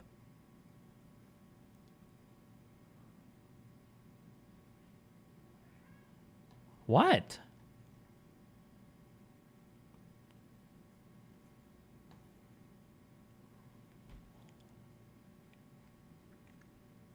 They ended up in our refugees that arrived to Haifa from Poland. He's 100% talking about the SS Exodus ship that landed in Haifa in 1947. Okay, I don't know anything about that. Let's read. The Exodus 1947 was a packet steamship that was built in the U.S. in 28 as President Warfield for the Baltimore steam. Served in the Second World War. It's a barracks training ship for the British Armed Forces. Named Exodus 1947 to take part in Aliyah Bet.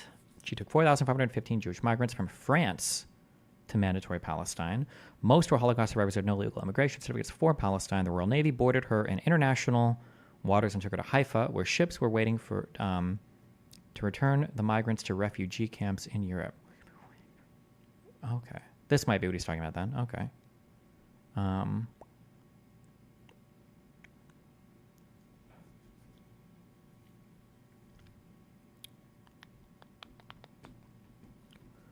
Building, let's see.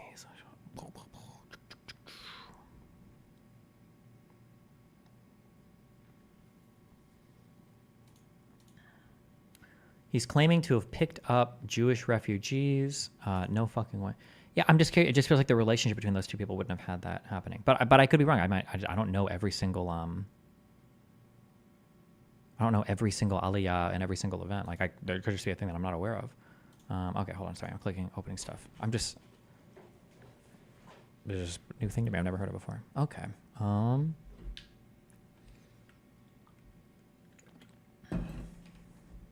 Jewish refugees. Okay, you keep spamming this in chat. Pretty sure he is giving a general narrative and not a specific anecdotal case. You're wrong. He is giving a specific case. Stop spamming this in chat. He's literally saying specifically this specific thing happened. He's giving time frames. He's giving years. He's giving like length of stay. Shut the fuck up. I don't know why you keep saying he's giving a general narrative. It's not true. Jesus. Okay.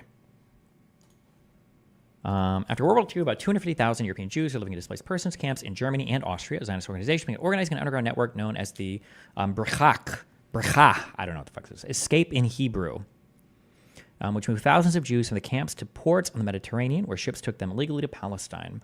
Because at this point, by the early 40s, I believe, it might have even been as early as 39. I think Britain basically capped Jewish immigration to, they either severely capped it, like at a very low level, or they made it so no more were allowed to go back to the mandatory Palestine area. So they had to ship them in illegally, I think, when they did. This is part of the Aliyah Bet immigration that began after the war. At first, many made their way to Palestine on their own. Later, they received financial aid and other help from sympathizers around the world. The ships were crewed mostly by volunteers from the U.S., Canada, and Latin America. Under Aliyah Bet, more than 100,000 people tried to illegally migrate to Palestine. The British government opposed large-scale immigration. Displaced person camps run by American, French, and Italian officials often turned a blind eye to the situation, with only British officials restricting movement in and out of their camps. In 1945, the British government reaffirmed its 1939 policy, limiting Jewish immigration, which it adopted after 250,000 European Jews arrived fleeing Nazism, and Palestine's Arab population rebelled. The British government deployed naval and military forces to turn back refugees. More than half of 142 voyages were stopped by British patrols, and most intercepted migrants were sent to internment camps in Cyprus, the Elite detention camp in Palestine, or to Mauritius. About 50,000 people ended up in camps, more than 1,600 drowned at sea, and only a few thousand reached Palestine. Of the 64 vessels that sailed in Aliyah Bet, Exodus 1947 was the largest. She carried 4,515 passengers, the largest ever number of illegal immigrants to Palestine.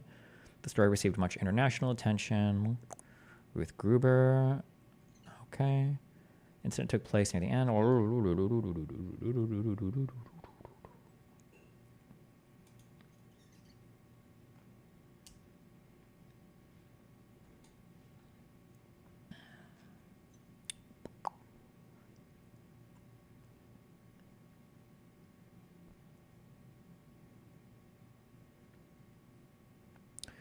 All Aliyah Bet ships were renamed with Hebrew names designed to inspire and rally the Jews of Palestine. On July 17th, Mossad Leila Bet renamed the ship Exodus 1947, and in Hebrew, Yetziat Tazbaz.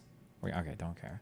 flight from refugees. After the biblical Jewish exodus from Egypt to Canaan, and the refugees raised a flag with the Star of Star of David.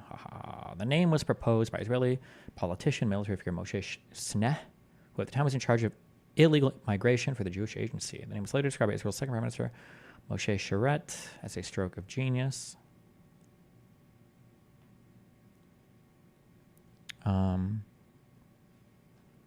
The name was later described by Israel's second prime minister. Okay, sorry. Shiblefport.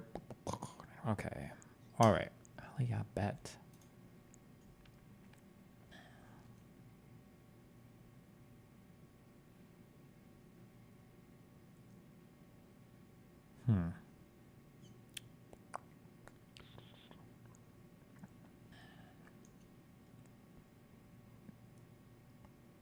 Damn, and Arabs protesting.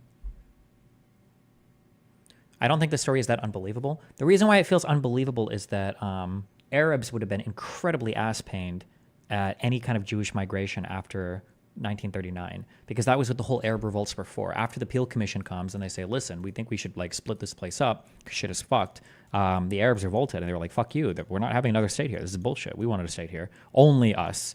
And they revolted. The Brits were like, okay, fuck it. We won't let any more Jew fuckers into the continent. So the idea that Arabs would see Jews coming in illegally and would like welcome them into their homes feels like very out of character for the time for that. It just doesn't seem like it would have. And the Jewish Agency would have definitely been on top of that because their whole goal was trying to smuggle Jews into Europe. I mean, you just saw this. This guy was like a minister of like the illegal immigration part of the sorry, I just want to listen to this guy talk about this. Fuck me. I traveled the world and no one will take them. They ended up in our backyard. We loved them, my mother said. We fed them. We dressed them. We'll love them, my mother said. This guy was born in 48. This guy would have been born after they even took these people in. How? Or, I mean, he could be speaking like, well, she said this to other people there, I guess, but... We made sure they're safe. When she came back to the gates of our home, they locked us out without allowing us to go in to take a single memory. I was 9 days old. She had to carry me alone with my sister. Carry me alone. 9 days old. She had to carry me alone with my sister all the way to Syria. My uncle found my father and my other 2 sisters and my grandmother in a refugee camp out in the desert. A lot of unfortunate people kept and stayed behind in refugee camps all over the world.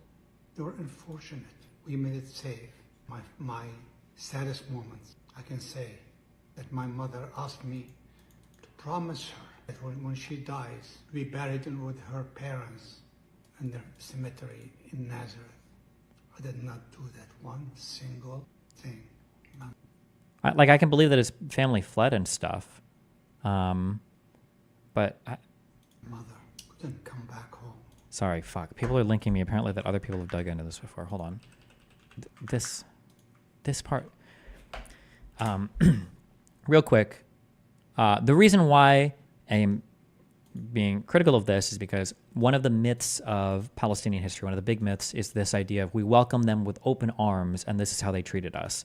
Prior to 1948, I don't think it's very controversial to say that the majority of the violence was from Arabs to Jews inside mandatory Palestine. The idea that the Arabs welcomed Jews there with open arms is just absolutely not true. Now, did every single Arab fight every single Jew? No. But like there were massacres, there was a lot of like violence and fighting back and forth. Now, were they justified in it? Maybe, maybe not. I mean, you can argue that. But the idea that like we welcome them with open arms is just absolutely not true. Jews had to buy that land. Jews had to work that land. There were some Arabs that were expelled from land that Jews bought. There was like a lot of fighting over Jews coming in. There were huge protests about them coming in. It led to the whole revolts from Arab society of them coming in. Like, yeah.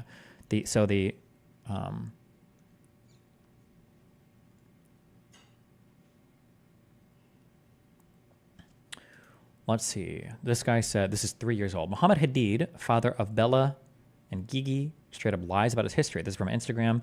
That's how we became refugees to Syria, and we lost our home in Safad to a Jewish family that we sheltered when they were refugees from Poland on the ship that was sailing from country to country, and no one would take them.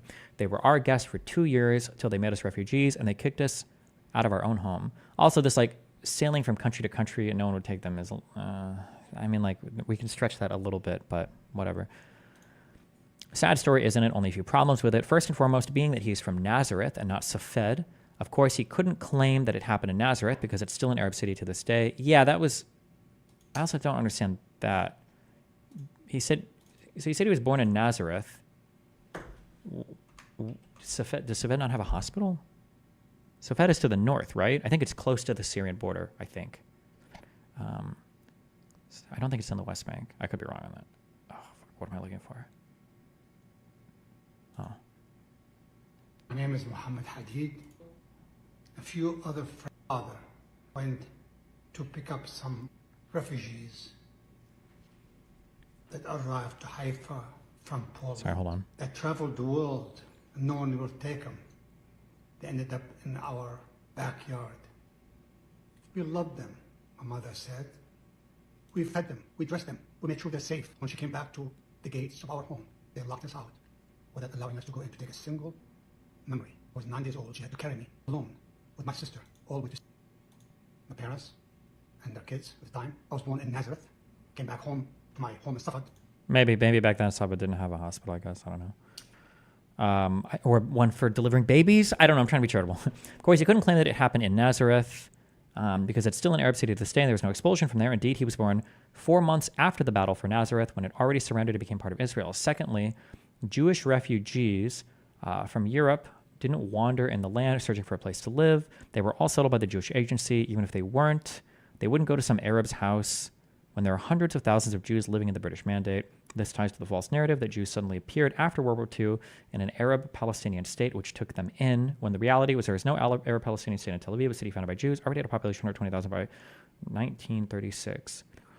I mean, they could have been settled in Arab areas, but I don't know what the population in 48 looked like of Safed, of northern... Yeah.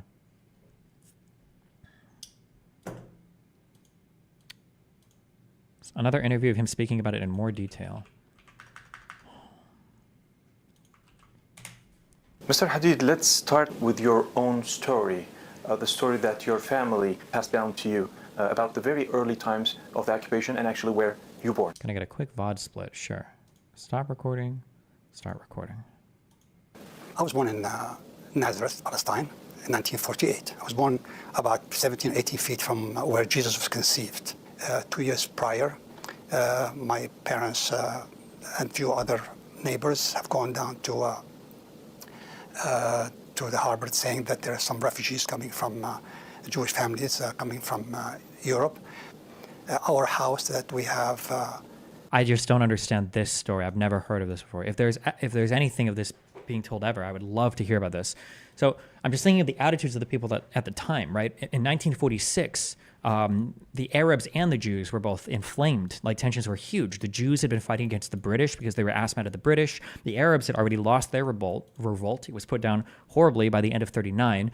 Arabs and Jews were eyeing each other like there was about to be a war, because as soon as the mandate expired, they knew that there was going to be a war, because nobody wanted the Jewish state to be there. The idea that Arabs would have walked to Haifa or gone to Haifa to look for Jewish refugees to bring them into their homes is just unbelievable to me. Why would you?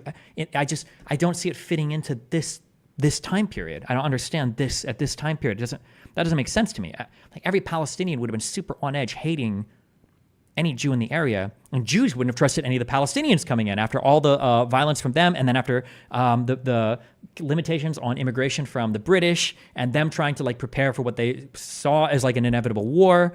I don't even know if a Jewish administration would allow. Yeah, I don't understand this. This doesn't seem possible. It just doesn't fit with my understanding of the attitudes at the time. Unless maybe there were small groups of people that did. I don't know. I've never. It's coming from Europe. Our house that we have, we've had for hundreds of years. My parents and my uncles and we surrounded us. We had two Jewish families that we picked up at the Haifa harbor. My mother's home was in Nazareth. When she had me, she went to her mother to have me. When she was about to have me, they go a month before. So I was there, I was born, and we went back, and I was 9 days old with my sister, Sana, who was at the time about 1.5 years, 2 years old. Went back to Safed. When we arrived to Safed, apparently Safed was completely or partially taken over by Jewish population. My mother came to the gates of our community, which was like more of a Hadid quarters, to get into the house, and we were locked out. And she asked. Did he just say his mother's home was in Nazareth? Yeah, I don't understand, but I don't know. Okay. Quarters to get into the house, and we were locked out. And she asked if she can have a blanket for me, as it was getting a bit cold. And they wouldn't even let her into the house to take a single photo or album she wanted to take with her of her. No, his grandmother? It sounded like he said his mother's house, but also visiting the grandmother. But yeah, I don't know. His wiki says he was born in November. The war was over. Safed fell in May. Yeah, but I think there was expulsions all the way up through 49. So I don't know what was going on in Safed exactly at this particular point in time. I don't know what was happening in every single city throughout all points in time. His mother's family's house. Yeah, that's probably what he meant.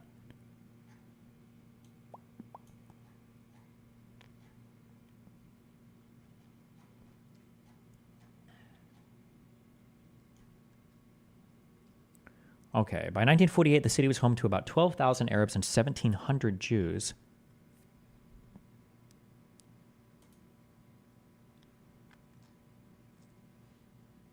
Mostly religious and elderly. Sorry, okay. On January 5th, 1948, Arabs attacked the Jewish quarter. I wonder what the source is for this. Martin, I don't know the author. Oh, okay. Routledge Atlas of the Arab-Israeli Conflict. In February of 1948, during the Civil War, Muslim Arabs attacked a Jewish bus attempting to reach Safed, and the Jewish quarter of the town came under siege by the Muslims. British forces that were present did not intervene. I think at this point, the Brits just didn't give a fuck about anything. They were just like, fuck this. According to Martin Gilbert, food supplies ran short. Even water and flour were in desperately short supply. Each day, the Arab attackers drew closer to the heart of the Jewish quarter, systematically blowing up Jewish houses as they pressed in on the central area.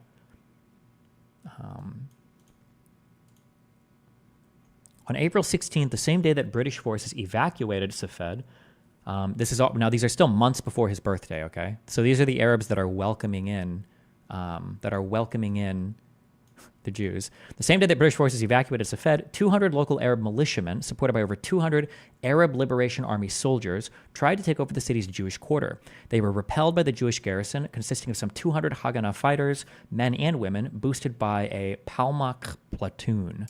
I don't know. The Palmach ground attack on the Arab section of Safed took place on the 6th of May as a part of Operation Yiftach. This is the, in the 6th of May would have been when the war was like in full swing, I think, right? The first phase of the Palmach plan to capture Safed was to secure a corridor through the mountains by capturing the Arab village of Berea. The Arab Liberation Army placed artillery pieces on a hill adjacent to the Jewish quarter and started its shelling. The Palmach's 3rd Battalion failed to take the main objective of the citadel, but terrified the Arab population sufficiently to prompt further flight, as well as urgent appeals for outside help and an effort to obtain a truce. The Secretary General of the Arab League, Abdul Rahman Hassan Azam, stated that the goal of Plan Dalit was to drive out the inhabitants of Arab villages along the Syrian-Lebanese frontiers, particularly places the roads of Arab.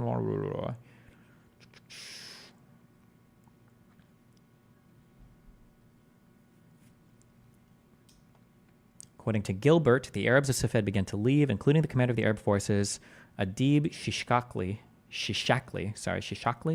later Prime Minister of Syria. With the police fort on Mount Cannon isolated, defenders withdrew without fighting. The fall of Safed was a blow to Arab morale throughout the region, with the invasion of Palestine by regular Arab armies believed to be imminent.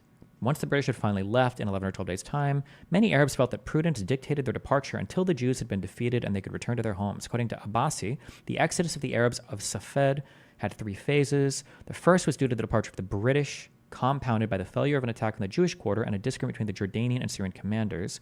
The second was due to the fall of nearby Ain al-Zaytun, and the massacre the Jewish forces committed there. The third was due to the deliberate creation of panic by Jewish forces. The city was fully under the control of Jewish paramilitary forces by May 11th, 1948. This guy's story just doesn't seem to line up at all with anything that has happened here. But, sorry, let me... Children when they were very young, or family pictures, or her pictures when she got married. So that's kind of painful, but what caught my attention is what happened this time, that people were traveling from Gaza out. It touched me because I felt so attached to it because of what my mother have gone through.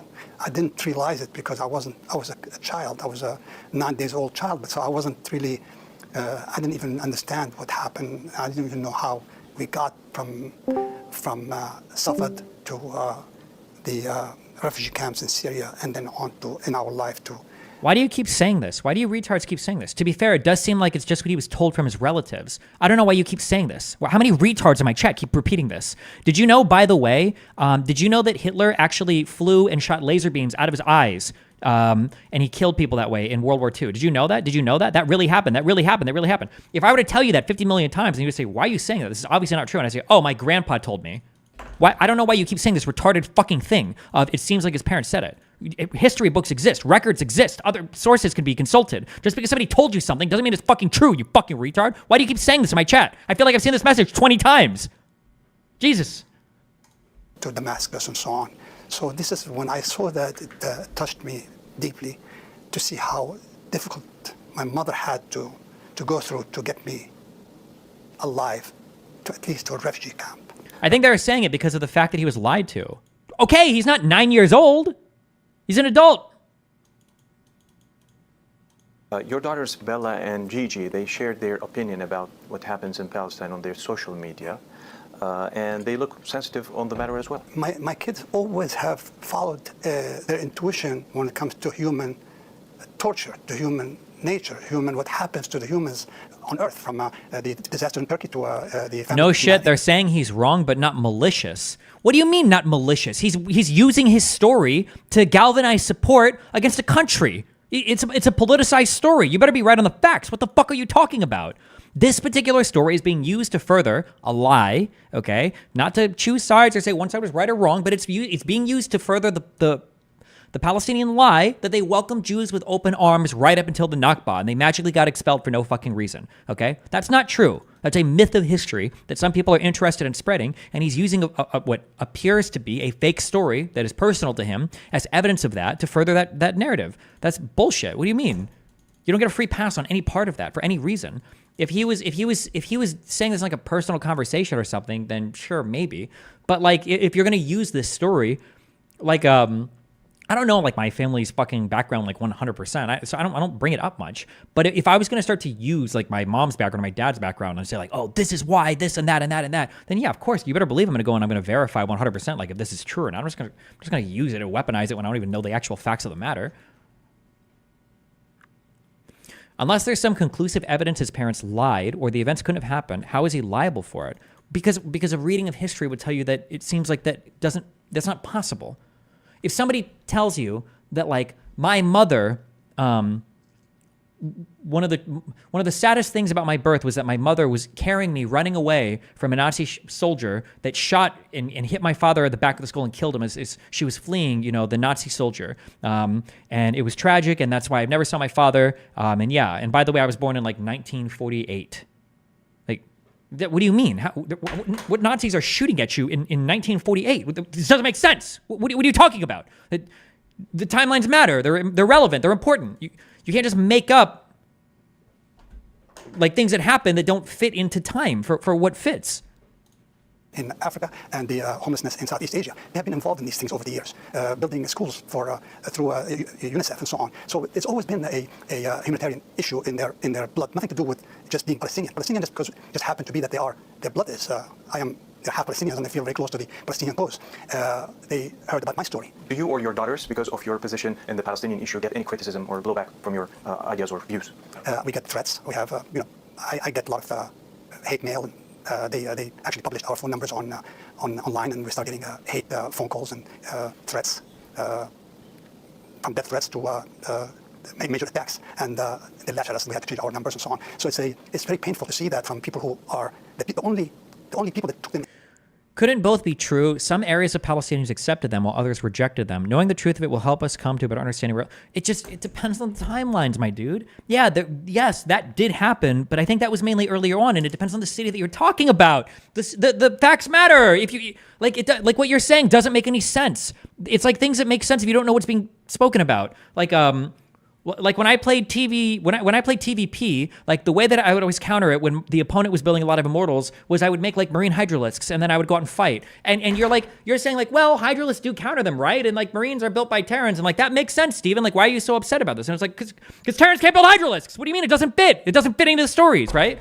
If he was talking about his parents like in the 20s, his grandparents in like the 20s or in the early 30s, I think that these are more believable. So for instance, and I'm not familiar with all the history here, like there was a big massacre of Jews in Hebron, okay? And part of the way that the Jews survived in Hebron, the ones that did, was because they were sheltered by other Arabs against the Arabs that were trying to kill them. So that would make sense. If you're saying, oh, in the 20s, like my family were some Arabs that sheltered Jews that were being massacred. Yeah, that did happen, where it was Arab on Arab, like protecting Jews. That did happen at points in history. But in 48?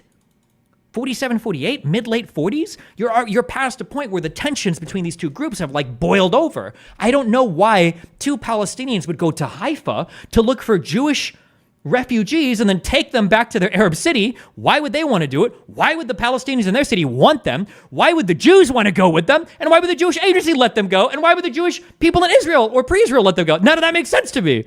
Now, there might be a particular thing that I'm just not aware of. I'm not saying that sarcastically. Maybe there was like an event or something. I just didn't know. There was like a secret underground railroad of Arabs taking it. But the history right now doesn't fit broadly into anything that I've ever heard in my entire life. But again, there might be something I don't know about. That's what I'm looking for. That's what I was looking for. Oh, there was a massacre in Safed. Uh-oh. It probably would have been of Jews then, right? Well, maybe not. I could be wrong. But I'm just from population. But let's see. I don't even know what this website is, okay? The Safed massacre of 1929. There was a Hebron massacre in 29 as well. Crazy. What a year. Late in the year of 28, however, the relationship became not just rocky, but downright violent, becoming minor scuffles between the two groups. The subject of these disputes was focused on the right of the Jews to pray at that famous remnant of the Jewish temple, the Western Wall in Jerusalem. Mayhem ensued in 29 when Haj Amin al-Husseini incited Arab hatred by stating the Jews had placed Arab mosques and other holy Muslim sites in danger. The Jews held a march in the Jewish city of Tel Aviv on August 14th, 1926. 6,000 Jews chanted the words, "The wall is ours." On the 15th, hundreds of Jews descended upon the Western Wall to demonstrate in support of their right to worship there. The next day, Friday, August 16th, an inflammatory sermon was preached, resulting in a rally cobbled together by the Supreme Muslim Council. The demonstrators approached the wall where they burned prayer books and the notes of Jewish supplicants placed by tradition into the cracks of the wall. Friday, August 23rd, the violence moved outside the confines of Jerusalem to many other parts of the country as bands of Arabs attacked the Jews. In many locations, the mobs were joined by Arab policemen. Attacks on Jews in the city of Tel Aviv were well defended by armed Jews, while Hebron suffered the worst with the cruel slaughter of 67 Jewish men and women. In Safed, 18 Jews were killed. Altogether across the country, there were 133 Jewish deaths, more than 300 injured. A resident of Safed at the time of the massacre, David Hakohen, had been away at the time of the slaughter, reaching the city 2 days later. He believes he was one of the first to arrive in the city from the outside in the aftermath of the pogrom. Remembers that the official statement released by the British said that the disturbances had broken out on August 29th at 6:15, that the army arrived by 8:35, and the order restored was being...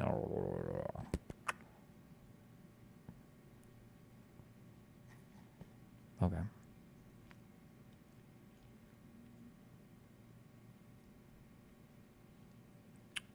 Okay. Men, which Palestinians, they took these families into Palestine to make a state out of their state, while others were from death threats to major attacks, and they lashed at us. We had to change our numbers and so on. So it's very painful to see that from people who are the only people that took them in, which are Palestinians. They took these families into Palestine to make a state out of their state, while others were online, and we started getting hate phone calls and threats, from death threats to major attacks, and they lashed at us, and we had to change our numbers and so on. So it's very painful to see that from people who are the only people that took them in, which are Palestinians. They took these families into Palestine to make a state out of their state, while others were expelling them from Europe. into I don't Palestine. understand what he's to make a saying. state out of I them. have to slow down. I'm sorry. It's an ESL thing. These families into Palestine are the only people that took them in, which are Palestinians. They took these families into Palestine. Okay, I understand. Okay. All of this is a lie. The entire story is probably a lie. This is a useful tool to spread the myth of the graceful Palestinian that took in the Jews, and that's where the initial Jews came from. Okay. That's what he's doing here. Okay. I understand now. This is the meme. I got it. Okay. To make a state out of their state, while others were expelling them from Europe and from Germany to Eastern Europe, Spain, everywhere else. Yet we took them in and we invite them into our homeland. And I feel I always felt very uncomfortable, but it's not. Apparently, this is an agenda they have, which is the propaganda that somehow we are the evil, which we're actually the opposite is true. That we were the kindest of the people who were there when they needed us most. And when people start to speak about Palestine, anti-Semitism, especially in the West, is a big deal. What do you think of anti-Semitism? Well, the word is a European phenomenon. They use it. He's going to do the we're all Semites. Themselves, anti-Semitism, because that was what they used to use in Eastern Europe and the West against anybody that came from that part of the world, which is I'm a Semite, so I cannot be anti-me. So just they never okay. can say I'm anti-Semitic because I am Semitic origin. I was born in the land of Galilee. I was born in the land of Jesus. I was born in the land of where Moses came to from Egypt. So it's not like and where we Abrahamic family, they were cousins. We always felt that the Jews and the Jews, we have to learn Judaism as Muslims. We learned the Torah, we learned the Christianity as the Bible, and then we became. I've never heard that before. Maybe that was the case for some Islamic education. That's the first time I've ever heard that Muslims studied other holy books. That sounds, intuitively, that feels very wrong to me, but maybe. I don't know. I've never heard that before. Muslim by learning the Quran. The three religions came together. They might not feel that way, that they have their own God, but we believe that we have one God and one God for all the three religions. So we cannot be anti-them and they can't be anti-us. Being a refugee, born a refugee, since then, what is the most painful thing that you remember? The most important, my mother at one time, her wish was to be buried next to her mother's body graveyard in Nazareth, and we couldn't get her to go there. They wouldn't let us take her body there. And the same thing with my father, and the same thing with my grandmother. My grandmother, she wanted to be as close as possible to Palestine. We buried her on the island of Rhodes in a mosque graveyard that my great-grandfather's brother have built in Rhodes. So that's as close as we can to have her close to Palestine. And so she died, and we buried her there. My mother, she was buried next to my father in Arlington, Virginia. So these are. That's the history of the Quran. Yeah, but I feel like that's cheating. Could I, as a Catholic, say, "Oh yeah, we also kind of studied Judaism as well because we did the Old Testament"? Does that really count? Very painful times for me, as I wish I can be buried where I was born. And these kind of things we can never happen. No one should be allowed to feel that pain that he cannot never come back home where he was born, or never come back, dead or alive. Okay, sorry, Jesus. What a rabbit hole.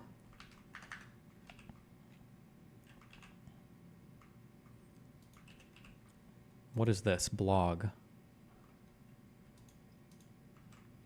Oh, wait. Was there anything more to this Reddit post? Oh, no, we read all that. Beware of a wolf in sheep's clothing. Muhammad Hadid's polemic on his Palestine. 32 minutes. Oh, my God. Muhammad Hadid is an LA-based celebrity real estate tycoon known for developing a string of Ritz-Carlton hotels as well as impressive buildings across the Middle East. Wait, really? Including high-end residential homes in the largest infinity pool in the world. He's also the father of two famous models. Oh, Gigi and Bella Hadid. Oh, you guys mentioned I don't know who these people are. He likes to build out Israel just as much as he enjoys building grotesquely opulent mansions for the rich and famous. Okay, Jesus.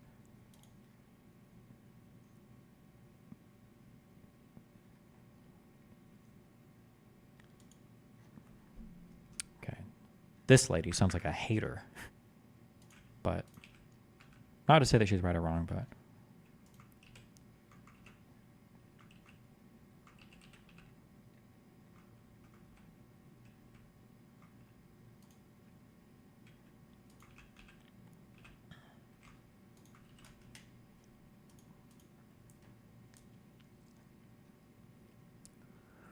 Safed Jewish community was comprised nearly of all Jews from the old Yeshuv, including Mustarib Jews who were never out of this place. What is this bullshit? Refugees from Poland. Also, Safed Arabs didn't shelter Jews. They conducted massacres on them, including in 29, where they burned Jews in their homes. In 47, they put old Jewish neighborhoods under siege. ALA, Arab Liberation Army commander, said that the extinction of Jews will be here soon. They bombed the quarters with mortars and bombs on the hills above the Jewish neighborhoods. Then when they entered the city, they would blow up the houses of the Jews over their heads. Jesus. It was only when the Haganah came to defend the city did the Jews here survive. This is, they're telling, I think this is generally true, though, based on what we just read, but okay. Okay, we're done with this guy. Sorry. This is another post of his on Instagram. Johns Hopkins genetic study shows 97.5% of Judaics living in Israel have absolutely no ancient Hebrew DNA, are therefore not Semites, and have no ancient blood ties to the land of Palestine at all. What is a Judaic?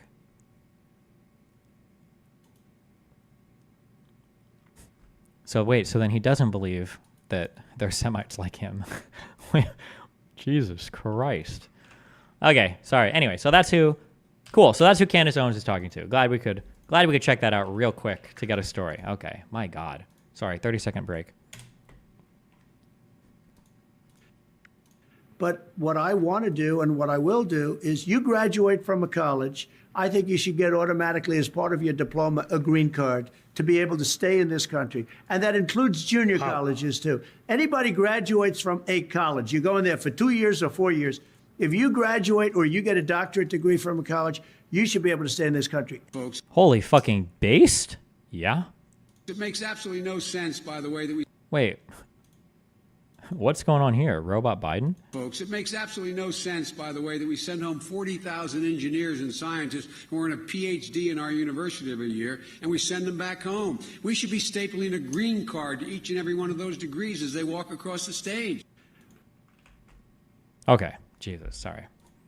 Who, they were allowing these refugees to live there for 2 years. They went out one day, came back, and the locks were changed. And they said, this is, again, I'm telling you what Mohammed Hadi told me, you're not allowed to come back here. Your home is being taken over. If you come back, they will shoot you and kill you.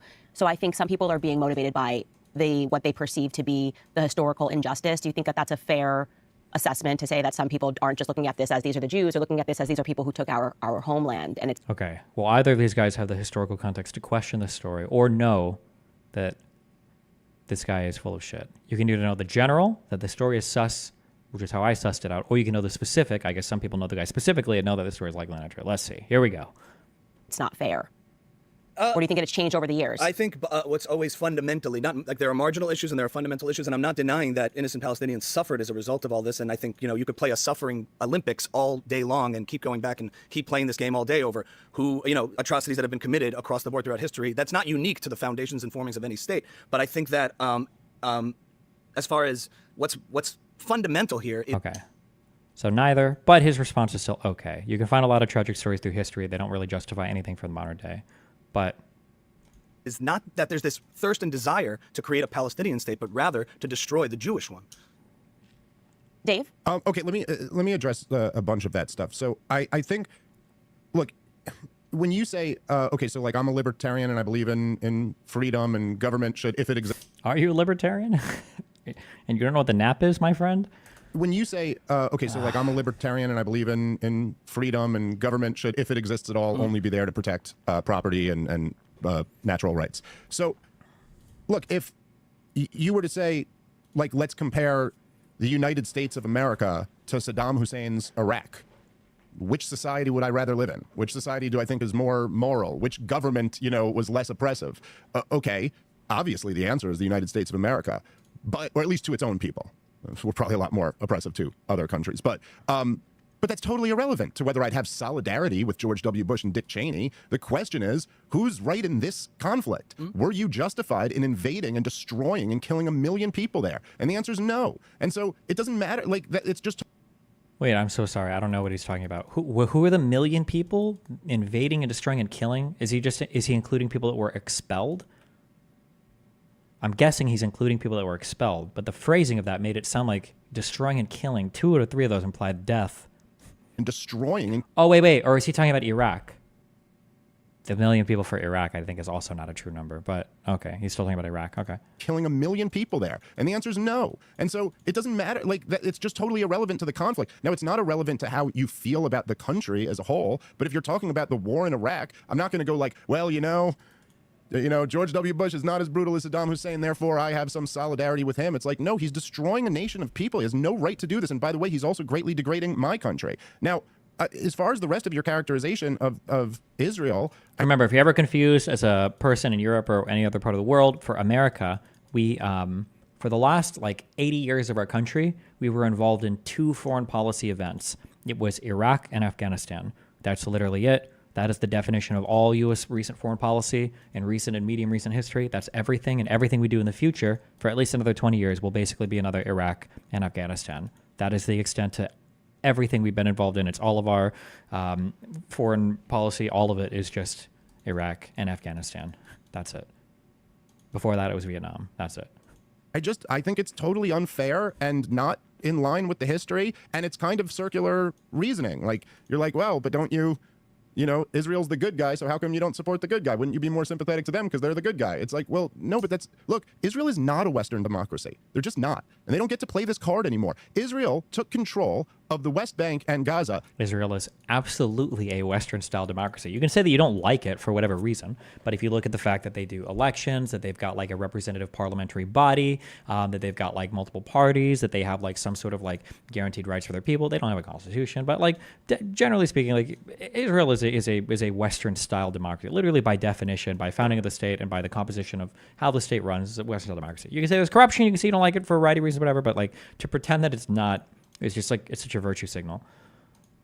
In 1967, look, Israel is not a Western democracy. I'm gonna get triggered. I haven't psychologically recovered from Candace being like, yeah, they were expelled in 45. It's not that big of a deal, but I'm sorry. All of these conversations are starting to trigger the fuck out of me so much. He's about to give some really bad history, I can tell. Oh, it's okay. I'm ready for it. Come on. Let's go. They're just not. And they don't get to play this card anymore. Israel took control of the West Bank and Gaza in 1967. They haven't occupied them for a few months after a war or even a few years after the war. They've occupied them for nearly 60 years, for longer than the Soviet Union occupied all of Eastern Europe. And none of the people in those territories have any voting rights whatsoever. So how can you call yourself a democracy? By the way, I'm not that into democracy. Okay, we didn't touch on many facts. Okay, technically everything he said is technically kind of correct. In East Jerusalem, which was part of the West Bank, although now Israel's annexed it, those people technically have voting rights, or some of them do. But broad strokes, he's correct here, so we'll give it to him. Okay. I don't really care about voting rights. My beef is that they have no natural rights whatsoever. But you don't get to just hold 5 million people captive for nearly 60 years with no voting rights and claim to be a democracy. That's an apartheid regime. And so I don't listen. The fact is, and many, just to your other point, because there were a few there, sure. Many Israelis at the highest level of government have admitted this for many, many years from Moshe. Oh, he's going to say they don't want a Palestinian state. Many Israelis at the highest level of government have admitted this for many, many years, from Moshe Dayan to Barak, all up and down. A bunch of former prime ministers who admitted. It was Ehud Barak who said, if I was a young Palestinian, I'd be a terrorist too. And it's not because they are just... I don't know what that was supposed to prove, but okay. All possessed by evil and Jew hatred. The truth is that the creation of Israel, however you feel about it, involved 750,000 Palestinians being kicked off of their land. And then after 1967, they've been occupied by a foreign military ever since. It is the... They were occupied by a foreign military ever since 1948. Nobody ever cares about that. They were occupied by the Jewish one from 67 onwards. I know nobody cares, but... most human thing in the world that you would develop hatred for the people who did that to you. There is no group of people anywhere, including the three of us, who would not develop a burning hatred for the foreign military that is policing your streets, kidnapping your people whenever they feel like it, killing your people with zero consequences. This is true. There's no way to look at the Palestinian situation and not feel sympathy for the Palestinians. This is the huge thing that Israel needs to, one of the reasons why I need to figure this shit out. It is a pretty fucked situation. And regardless of the reasons or the facts, it really doesn't matter. It just looks fucked and it feels fucked. And anybody's going to look at it and say that is fucked. So I mean, imagine this government. Look, the Likud party, Benjamin Netanyahu's party, which is their foundation. It's always like the same, like three talk about. Their foundation says that they will only recognize one state from river to sea, and that's the only sovereignty they'll recognize is Israel. He's the longest-serving prime minister in the history of Israel. Was founded by who? Menachem Begin, a literal terrorist. What an unbelievably weirdly reductive way. Sorry. That's the guy that signed peace with Egypt. I mean, obviously, his life is crazy, but okay. That's what Israel did with their terrorists. They elected them prime minister. And who was Arafat? Sorry. Who wouldn't? How could you possibly live in Gaza or the West Bank and not hate Israel? Okay. Can I respond? Sure. Yeah. Oh, yeah, of course. So there's a lot there. I mean, I appreciate we're letting each other go for a little while because I appreciate your perspective. But you mentioned the word invasion. And if we bring it to here and now and we talk about what happened on October 7th, because we are talking about this current military campaign, just to kind of hone in on specific points in history from it, because we can deliberate all of the history that you mentioned and alluded to, and it can take up 3 hours. But if we're just talking about here and now, right now, and trying to solve these problems, on October 7th, who invaded who? And did they invade occupied territory, or did they invade sovereign kibbutzim of individuals and deliberately target their civilians because they were Jews? Let's remember, the terrorist that called his parents on October 7th, and they have an audio recording of it, saying, Mommy, Mommy, Daddy, Daddy. He didn't say, I got our house back, I got our property back. Guess what? I liberated Palestine. He said, Mom, Dad, I killed 10 Jews with my bare hands. And they scream in pride and elation. They took Israeli babies that are still being held hostage today. The reason they're doing it is they're animated by Jew hatred. And I think to be naive to that is incredibly dangerous, and it misses the entire motivation behind what Israel's facing. This occupation of these places that you mentioned, first of all, Israel leaving Gaza in 2005, 2006, leaving it to every effort, in other words, for Israel to give land back and minimize what you call the occupation, which I think is a false term, and we can talk about that, because occupation refers to... Oh boy, this guy is on the wacky side of things. Oh boy. One sovereign nation illegally occupying an existing sovereign nation, of which there was no such thing when it came to Palestine. I know the geography was called Palestine, and I say that just as a point of preference to say that a lot of the language in this conversation is deceptive. It's not just a propagandistic talking point, but I think saying terms like that gives people this false narrative impression that a sovereign state of Palestine that was independent and had its own leadership and its own independence was usurped by Israel in what you alluded to today, leaving out what actually happened in the formation of Israel, in that the refugee crisis was largely caused by the fact that a lot of the Arab nations did not want the creation of a Jewish state. And this is true. People always bring up the Nakba as like this random event in history that like it happened and then out of nowhere, like a bunch of people expelled, but it was a result of the war, right? Nobody seems to know there was a war happening at that point in time. They just know like the Nakba, that's it.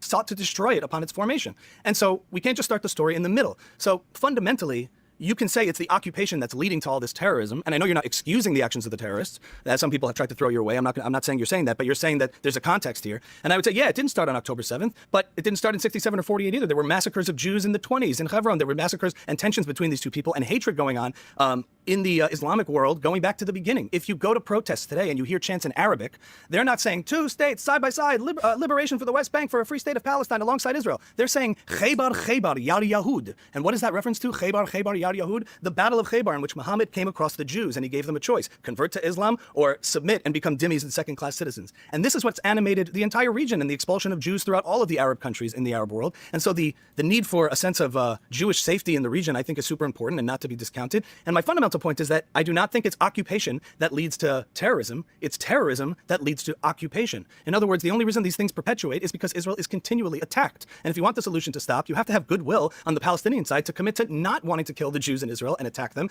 And I think leaving Gaza in 2005 was a perfect example of that. What did happen? I know you've heard these points before, Dave, that greenhouses and infrastructure were left there. Hamas takes over, kills their political opponents, fellow Muslims, Fatah, and establishes a terrorist statelet using all the international aid and funding to fire rockets and attack at Israel. Invade Israel on October 7th, breaking a ceasefire. So accountability, I'm not denying suffering of what you're talking about for local populations, but who's accountable for that? And at a certain point, you can't say Israel is. Okay, so thank you so much. And I want to ask a question back to you, Ami. Dave, I know you're going to have a lot to respond to with that, but again, I want to be very clear. Of the three of us, I know the least about the history, which is why I think it's important to let you two talk. I do keep hearing this point over and over again. That okay, at least she says that. I'm okay. I'm more okay with her. She doesn't pretend to be an expert on it or whatever. That's fine. Okay, I can handle that. That's okay. It wasn't a state, meaning this was just some territory, but people lived here, and my family is St. Thomian, and I just think they've lived in generations upon generations in St. Thomas. It's not officially a state; it's a U.S. territory. So, is your thought process, I guess we're talking about Puerto Rico or we're talking about St. Thomas, that if the U.S. wanted to right now, they could say, hey, we're giving St. Thomas to Jewish people in Israel. Give up your houses. We're not going to give you any money. Get out or you'll get shot. And then your thought process is, hey, listen, you're not a nation. Like you're not a nation. No. It's like this. I know you've been living here for a long time. Could you clarify that? Sure. 'Cause I don't want to misrepresent. I am not saying that, and I'm not saying I think the whole essence of creating Israel in a 1947 partition plan was that there were native peoples living there, Jewish and Arab alike, and no one disputes that native people live there. I'm simply dispelling a false narrative, and I think a lot of people fall into that who aren't informed on this issue when you talk to people, that there was this prosperous, free, independent state of Palestine with its own sovereignty. Not in the context of under a British mandate and previously under an Ottoman Empire, and at a time when the whole region was being carved up by the... He's dodging a little bit. She's saying even without a state, it still feels shitty to get kicked out of your home, right? Which is true, but maybe he'll get there. Western powers, and figuring out what to do with the native peoples where there was tension. I'm not disputing that they were present, but I'm saying it to be very precise in getting the history right, because I think it's often misrepresented, and I don't know what Dave feels about that, but I'm being very particular and narrow in specifying that, because I think a lot of this conversation about this topic is so co-opted by false words and language that's very confusing and deceptive. But you would agree that telling people that have purchased a home and are living there, irrespective of the politics, that they have to get out without even giving them money. Because I actually was very surprised to learn they didn't get anything in return. I thought maybe they wrote them a check and were like, get out.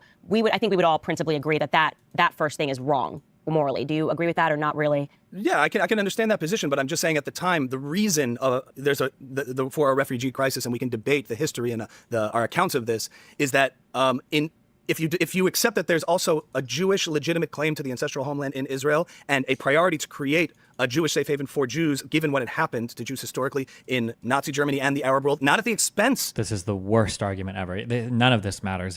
You should have just said the refugee crisis came in the middle of a massive war where 7 Arab states all declared war on Israel in a war of extinction. That's the answer. And the expulsion of Arabs in the area was because they were worried. There was a lot of conflict. A lot of them fled because of massacres they'd heard about, some real, some imagined. A lot of them were kicked out of their villages by Jewish fighters who were worried that they would become future combatants. Like, this is the answer, not anything about historic homelands. He's giving like the worst answer, I think. What percentage were kicked out with no compensation? Prior to 48, my understanding is every bit of land that was purchased where Arabs were kicked off, those people were all compensated. Now, the compensation requirement was low, but they were compensated. After 47, I don't think anybody was compensated. They were just, if they fled, they fled. If they were expelled, they were expelled. I don't think any of them were given anything for that. Of local populations and to displace them. The reason they were displaced is because of a refusal to accept a Jewish state and Jewish sovereignty, and what followed were attack after attack after attack from the surrounding... Oh, he kind of got there. Okay. Arab nations, with the aim of destroying the Jewish state, not with the aim of creating free Palestine. Okay, thank you so much for clarifying that. And I want to let you, Dave, now reply. I know, sorry, he said a lot, and then I just wanted to, because I'm learning with you guys, so I'm kind of going to ask questions. Yeah, well, look, I mean, as far as the idea that there wasn't a Palestinian state, I do find this to just be one of the weakest arguments. I mean, human beings have natural rights. This is the foundation of Western civilization, is that your rights are not derived from whether or not you have a government, and that people were there. People were living in those homes. They had homesteaded the area. They had property rights. They had natural rights, and they were violently evicted from the place that they had been living for hundreds of years, if not thousands of years. And thousands of years. Careful with that one, because you're going to run right into the the Jewish kingdom of Israel. When he argues about these, I don't know. Libertarian arguments are dumb. I don't know. That's wrong. And also, keep in mind too that even when you go back hundreds and hundreds of years, like you're talking about caliphates that were all established through conquering and conquest and everything as well. But whatever. There's really no dispute here, because even if some of them just fled, which is true, some of them fled, some of them were violently evicted, some of them fled because they saw how violently evicted others were, but they weren't allowed to return, and Israel had no right to do that. But Dave, do you agree that there didn't exist? Just to get clarification, do you agree that there didn't exist a sovereign state of Palestine in the way we recognize countries today? Yeah, but that's not even a debatable point. Yes, that's true. I think a lot of people think that. I think a lot of people do think that. But I'm saying I think it's completely irrelevant. I understand. Yes, it's true that there wasn't a sovereign government known as Palestine. They were ruled by the British under the League of Nations mandate, and then before that, for 400 years or so, they were ruled by the Ottoman Empire. All of that is irrelevant to me, and especially in the United States of America, it's just kind of, like this was like the Putin logic that he opened his Tucker Carlson show with. There's something about, like who has historic claim over these different territories. I guess the British have historic claim over us, but we don't care because we wrote the Declaration of Independence and said, screw you, we're not doing it. We did not write the Declaration of Independence did not get us away from the British. There was no document There was no law. There was no body that voted on us to be able to get away from the British. That was done through war, to be clear. Okay, in case anybody missed that. That anymore. We have rights. God gave them to us. But there's a bunch of stuff here that I want to talk about. So again, the question isn't whether they had a state or not. The question is that Israel has been militarily occupying these people. Now, in 1947, when the UN had their partition recommendation, they made a recommendation. The General Assembly had no authority whatsoever to just go around carving up countries and deciding who. What do you mean? What do you think the mandate system was? Also, you say make a recommendation. That's kind of true. I mean, it was voted on and approved. I mean, this is what they recommended for partition. I mean, it's all the General Assembly, I mean, I guess can really do. 47 wasn't Security Council, right? Hold on. Gosh, this is a big one. It's Resolution 181. Yeah, UN General Assembly. The General Assembly had no authority whatsoever to just go around carving up countries and decide. But there was no country there. I mean, who if not the UN, then who? I mean, what? Whose territory was what? They made a recommendation, and then the Zionist settlers decided to violently enforce that. Now, what a bizarre what? The United Nations, meaning the collective governing body of all the countries in the world, or assembly of all the countries in the world, all of them collectively voted in favor. The Jewish people accepted this. The Arabs didn't. Now, whether they were right to or wrong to, or who had authority to do what, or morally who was in the right, it's all up for debate. But to say that like the Zionists violently enforced it, I mean, like there were two different peoples there that were having conflict over like who got to live on the land. Like everybody was violently enforcing. And also when 47 failed, when that partition plan failed, the violence started on the Arab side. Recommendation. And then the Zionist settlers decided to violently enforce that. Now, that was after the Arabs decided to try to kick them off of the continent. We're missing a really key moment in history there. Now, obviously, the Palestinians rejected it, and for very legitimate reasons. In hindsight, maybe it would have been better if they accepted that, maybe not. However, they were granted 54% of the land. Oh, and then this stupid talking point. And in this recommendation. And no, it wasn't 54% of the land. I think it was 45% of the land, and the Jews were given 55%. He's mixing the numbers up, but it's a stupid talking point no matter what. After the war in 1948, they took 78% of the land. Oh, he meant the Jews. Sorry. Not. However, they were granted 54% of the land in this recommendation. That's right. The Jews were granted this. Although, to be fair, that would have been with a 45% of their population being Arab, but... After the war in 1948, they took 78% of the land. After the war, After the war in 1967, they took 100% of it. What every single peace proposal has been based around, going all the way back to the first Camp David, through the Oslo Accords, through Camp David in 2000, to every time there's been a serious negotiation about a two-state solution, it's always been that last 22%. You're talking about Gaza and the West Bank. No one, aside from what some dumb college student might be hollering or what someone on Twitter might say, there has never been a serious conversation about from the river to the sea, about the Palestinians actually get, even the right of return stuff is always whittled down to like a very small number of Palestinians who could maybe come back to where they used to live. But we're talking about the final 22% that Israel has absolutely no claim to. No claim. That's what Hamas and Mahmoud Abbas believe. From the river to the sea. That's what Israel's fighting. I'm sorry, I just want a clarification. Yeah, okay, 1 second. Hamas has actually, in the past, said they recognize Israel under 1967 borders. That may not be what they're saying right now at the moment, but just to be clear, they have said that before. I'm not just talking about the dreams of some terrorist group that can never come true. You know, Osama bin Laden also wanted worldwide Sharia law.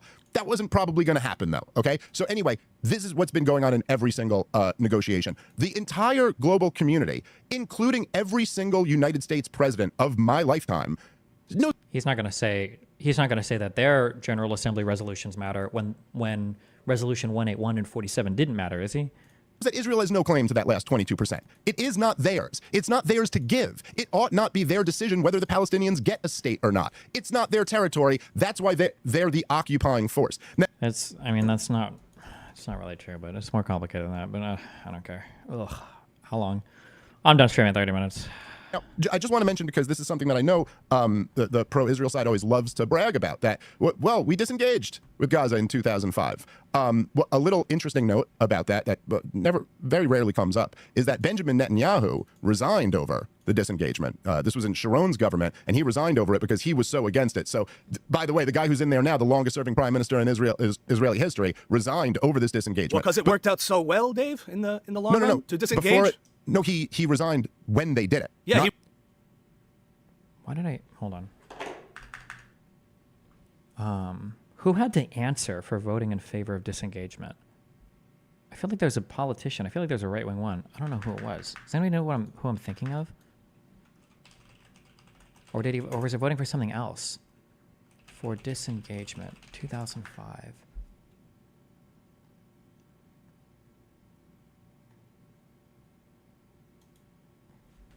I thought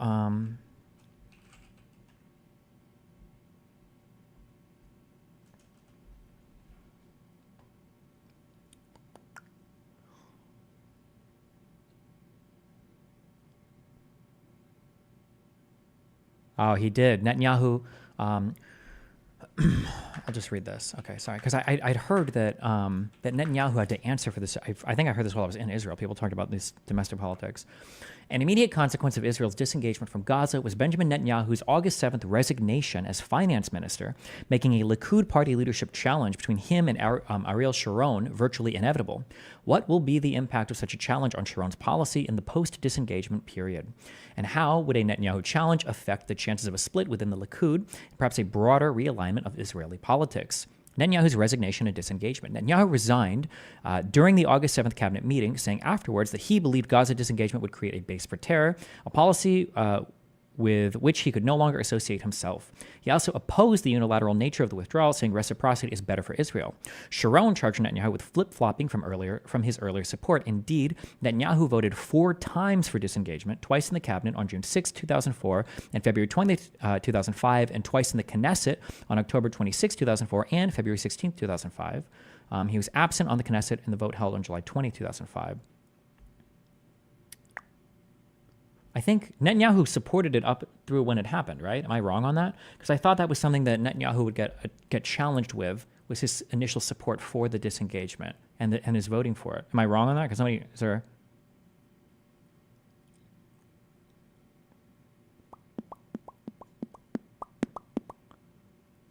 He's disassociating himself from disengagement now in order to challenge Sharon for the Likud leadership later. And the immediate after the resignation, I would trounce Sharon.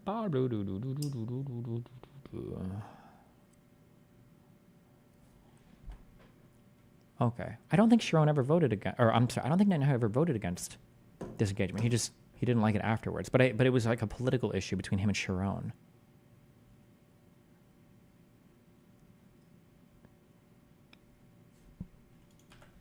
So well, Dave, in the long run? No.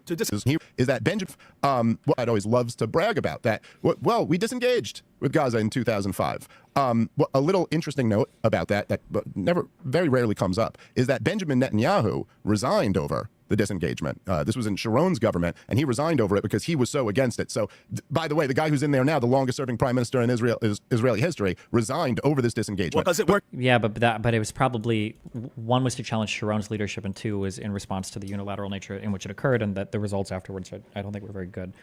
But I don't know what the point of bringing this up is, unless he's trying to say, well, I know what's happening, I think. Dave Smith probably mistakenly thinks that Netanyahu was opposed to it from the beginning, I guess, or worked out so well, Dave, in the long run to disengage. He resigned when they did it. Yeah, he was against doing it. He was. And how did it work out to disengage from Gaza for Israel's security? Hold on. Why do you think they did it? What's that? Why did they do it? Why did they disengage from Gaza? Mm-hmm. Yeah. They pulled out 8,000 people from Gaza because it wasn't worth the protection of that settlement to give an experiment in good faith and goodwill to see if a Palestinian state could be created. Okay, let me read you a quote. Go ahead. Okay, this is Doug Weissglass, who was the senior advisor to Sharon and his government when they pulled out of Gaza. Here's why they did it. Quote, "The significance of the disengagement plan is the freezing of the peace process." I don't like this interpretation. Is he reading the quote from Wikipedia? I know he's not doing that after calling me a Wikipedia Andy, is he? Is this the one that's block quoted there?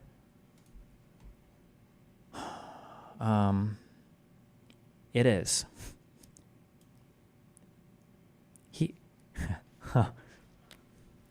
Okay. That's where he got this from.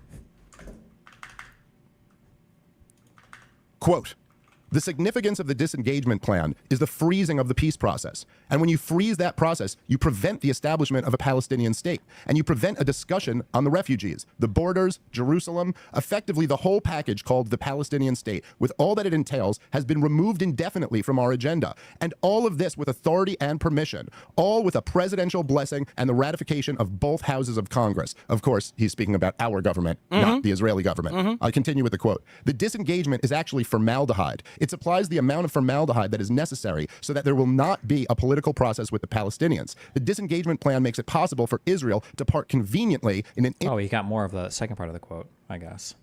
Good job. Interim situation that distances us as far as possible from political pressure. It legitimizes our contention that there is no negotiating with the Palestinians. My understanding at the time, again, domestic politics is a little bit weaker for me, but my understanding at the time is I believe that Ariel Sharon said that he would never do anything to get rid of the settlements. He's a huge defender of the settlements. Sharon was a right-wing politician. And then I think Sharon basically realized, like, this is fucked. Gaza is fucked. We can't do this. This is an untenable position. But of course, when he's trying to sell this to his party, he's not going to come out and say, guys, listen, we just can't defend settlements. Of course, he's looking for the upside here. Obviously, this is a politician's, there's an advisor's statement in a political environment. Like, listen, guys, hold on. You're saying that pulling out of Gaza is bad, but look, the West is going to sign off on us basically being in the West Bank. That's good. And now, we're fucking over the Palestinians by getting that recognition, and we don't really need Gaza that much. But I think the reality was him disengaging from the Gaza Strip was looked upon pretty disfavorably. People weren't very happy about that. I'm pretty sure that there are there videos of it? I read accounts of like soldiers, IDF soldiers had to fucking fight Israeli settlers that were in the Gaza Strip to pull them out, to basically remove them. People were not happy about this. But to read this like politician statement and be like, oh, well, look, it was, yeah, obviously they're looking for the upsides on this. Can you confirm if he just conjoined two quotes or not? I don't know where he's going to second part of his quote from, but Israel to part conveniently in an interim situation that distances us as far as possible from political pressure. It legitimizes our contention that there is no negotiating with the Palestinians. You mentioned that they pulled out 8,000 settlers, or so. I think it was a little bit more than that, 8,500. This is a very subjective interpretation. Regardless, they didn't disengage to give Palestinians a chance to govern themselves. No, I think Sharon disengaged because he saw that it was fucked and that them occupying it was just a fucked situation, and it just wasn't, nothing good was going to happen to Israel. So they were like, fuck it, we pull out. It wasn't so much of like, we want Palestinians to be free and prosperous and peaceful on their own. It was more just like, fuck this, you deal with it, we're out. We're outie, I think was essentially the idea. It's my understanding of his political understanding at the time. Something in that ballpark. That same year, and the graves. Hold on, that same year they put 15,000 in the West Bank. So this was never. And now, by the way, they also, so they pulled the IDF forces out of Gaza and put them all on the perimeter. Okay. They still controlled the amount of food, the amount of construction supplies, the amount of medical supplies that could come in. They control the airspace, the sea space. This is why all the international human rights organizations all say the occupation never ended. Well, in fact, life actually got worse for the people living in Gaza. But just to be very clear, the Israelis were very explicit in their own words. They did this to dead the peace process, But who cares why they did it? They pulled out. That's all that matters, right? Like, going by this quote, the Wikipedia quote that's oftentimes cited, like, who cares why they pulled out? Like, that's like saying, like, we pulled out because we knew they would elect a terrorist government. And look, they elected a terrorist government. See, it's Israel's fault. What?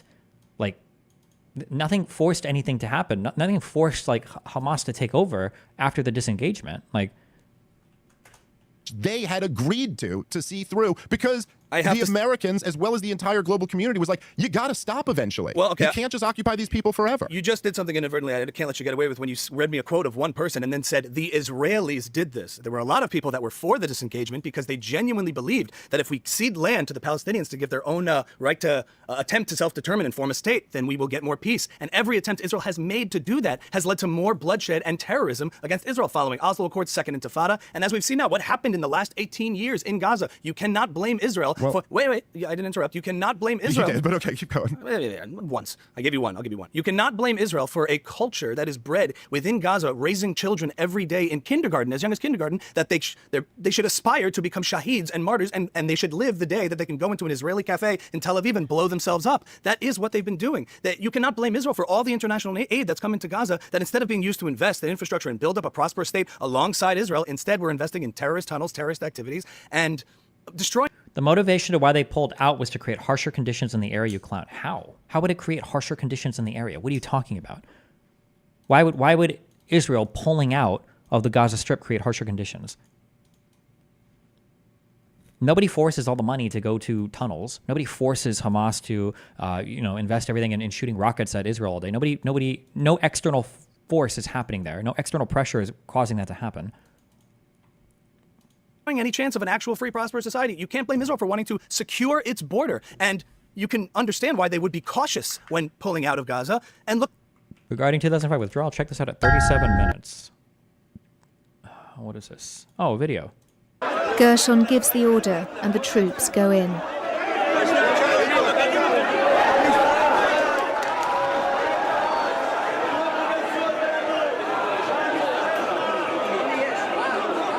For the next 40 minutes, the synagogue of Nevet Kalim is in chaos. Bro, these guys were so ass mad.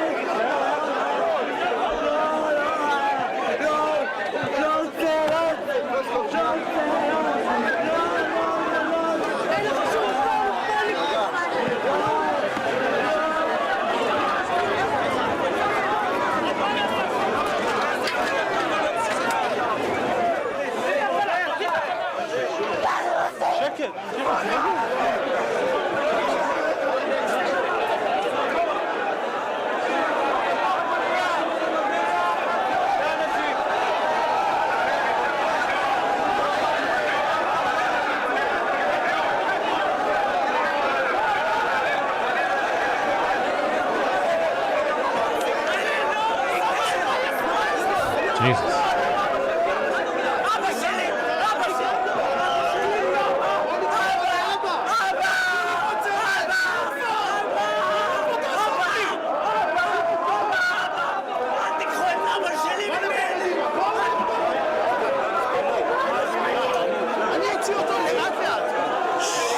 What's happening there? This is the force rule. This is when Sharon's government decided to remove all of the Israeli settlers from the Gaza Strip, or the Israeli citizens, whatever the fuck you want to call them. Basically, there was, in the West Bank, you've got settlements. Well, in the Gaza Strip, there were also Jewish settlements.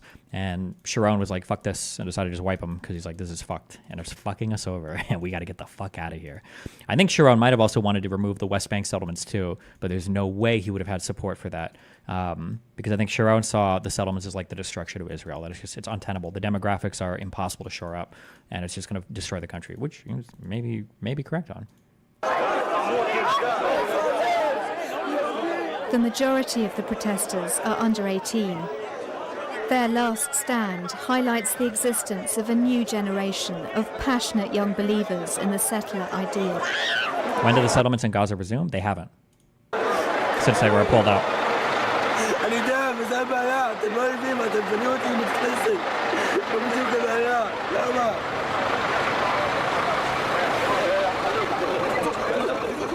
Whether or not they share the settlers' convictions, for many soldiers the struggle is emotional as well as physical. But despite the heartfelt appeals of the settlers, all of Gershon's troops do their job.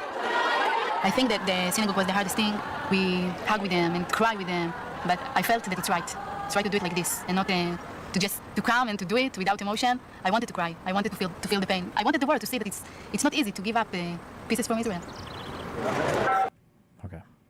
Look at what happened 18 years later. I think you're always starting the story in the middle. You're saying, well, they pulled out and they were cautious and securing the border and monitoring things, and that's what caused the terrorism. No, they were monitoring things because they were smuggling rockets into Israel in order to attack them and using all the aid and materials to build rockets and weapons to constantly attack and deliberately attack Israeli civilians.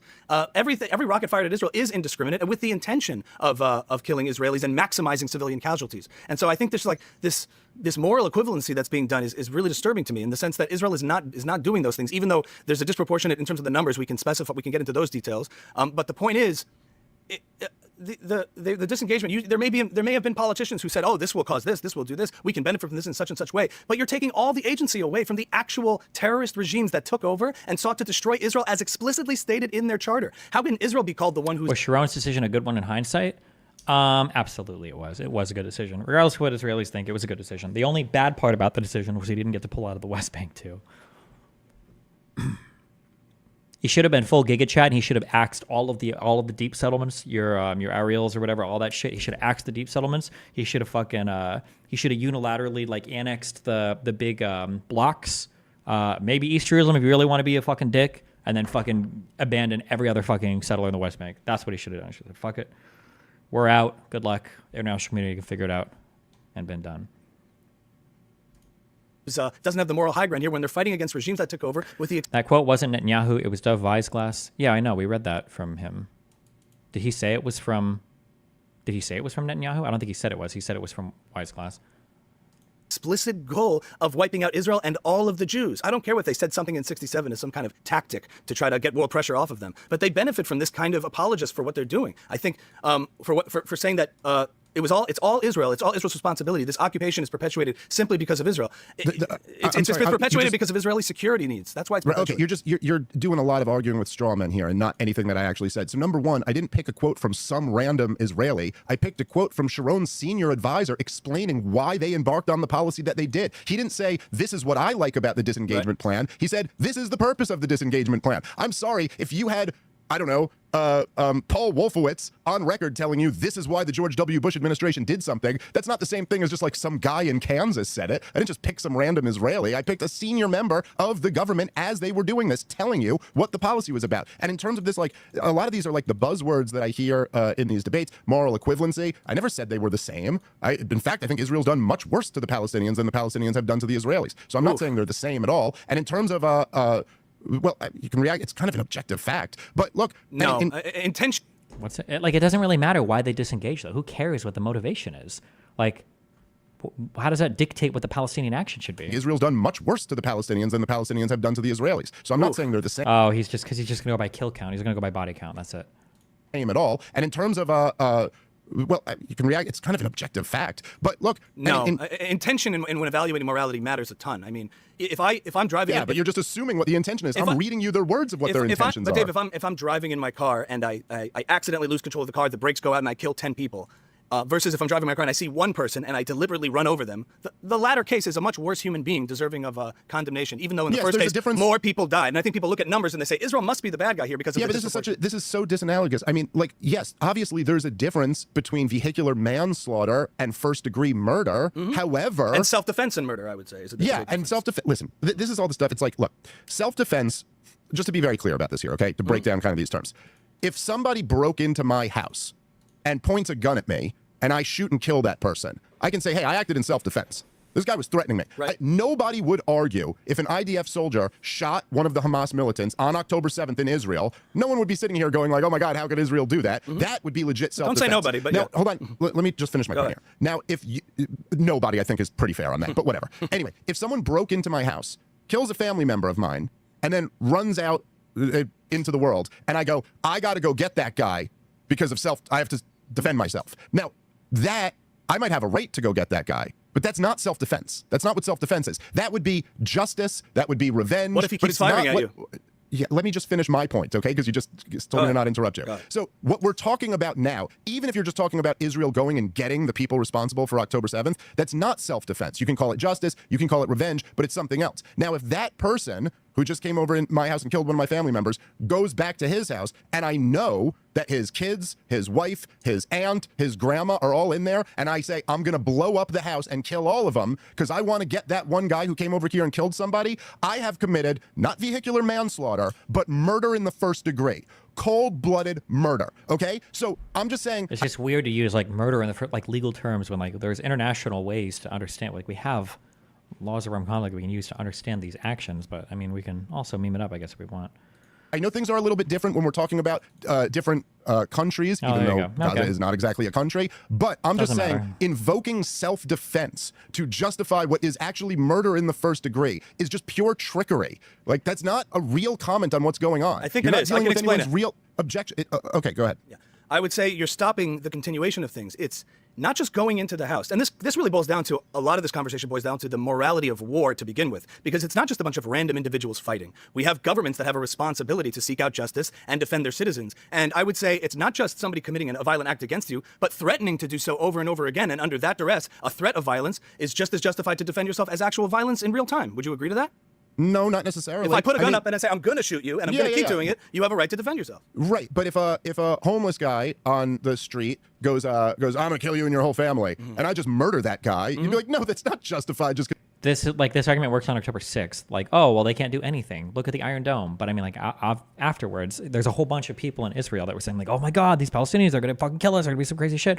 Whose feelings about that were vindicated on October 7th. So, I mean, you got to be careful with this. Because he made some threat that he has no ability to follow through on. Right. And so, like, no, it's not. I understand that, but I'm just, to continue my point, it's not that they just commit this act and then go back to their business.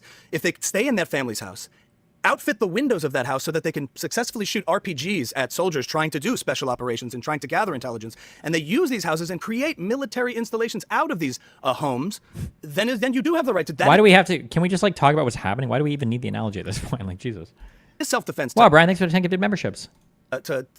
And blaming Hamas for putting these people in harm's way, for implicating themselves and embedding themselves and exploiting that asymmetry. And Israel makes efforts to minimize civilian casualties, but it's not accountable to Israel to do that when it is fighting a war defense. First off, that does not describe the vast majority of the cases of people being killed in Gaza. But okay, in that hypothetical, I think the way you put it is an interesting one. They're exploiting that asymmetry. Yes. That's right, because this is an asymmetrical war. Okay, do you think Israel exploits the asymmetry at all? Do you think they exploit the fact that they have? That's not what asymmetrical connotates. Asymmetrical doesn't just connotate like small power versus big power generally. Well, at least that's not how I've seen it used when people are talking about armed conflict. Asymmetrical usually connotates like a whole bunch of different types of tactics and strategies used to exploit a civilian population again, or non-standard forms of warfare against a more traditional nation or a traditional state with a traditional military. Usually. Let's see what the wiki says on that one. Maybe it just means like small versus big.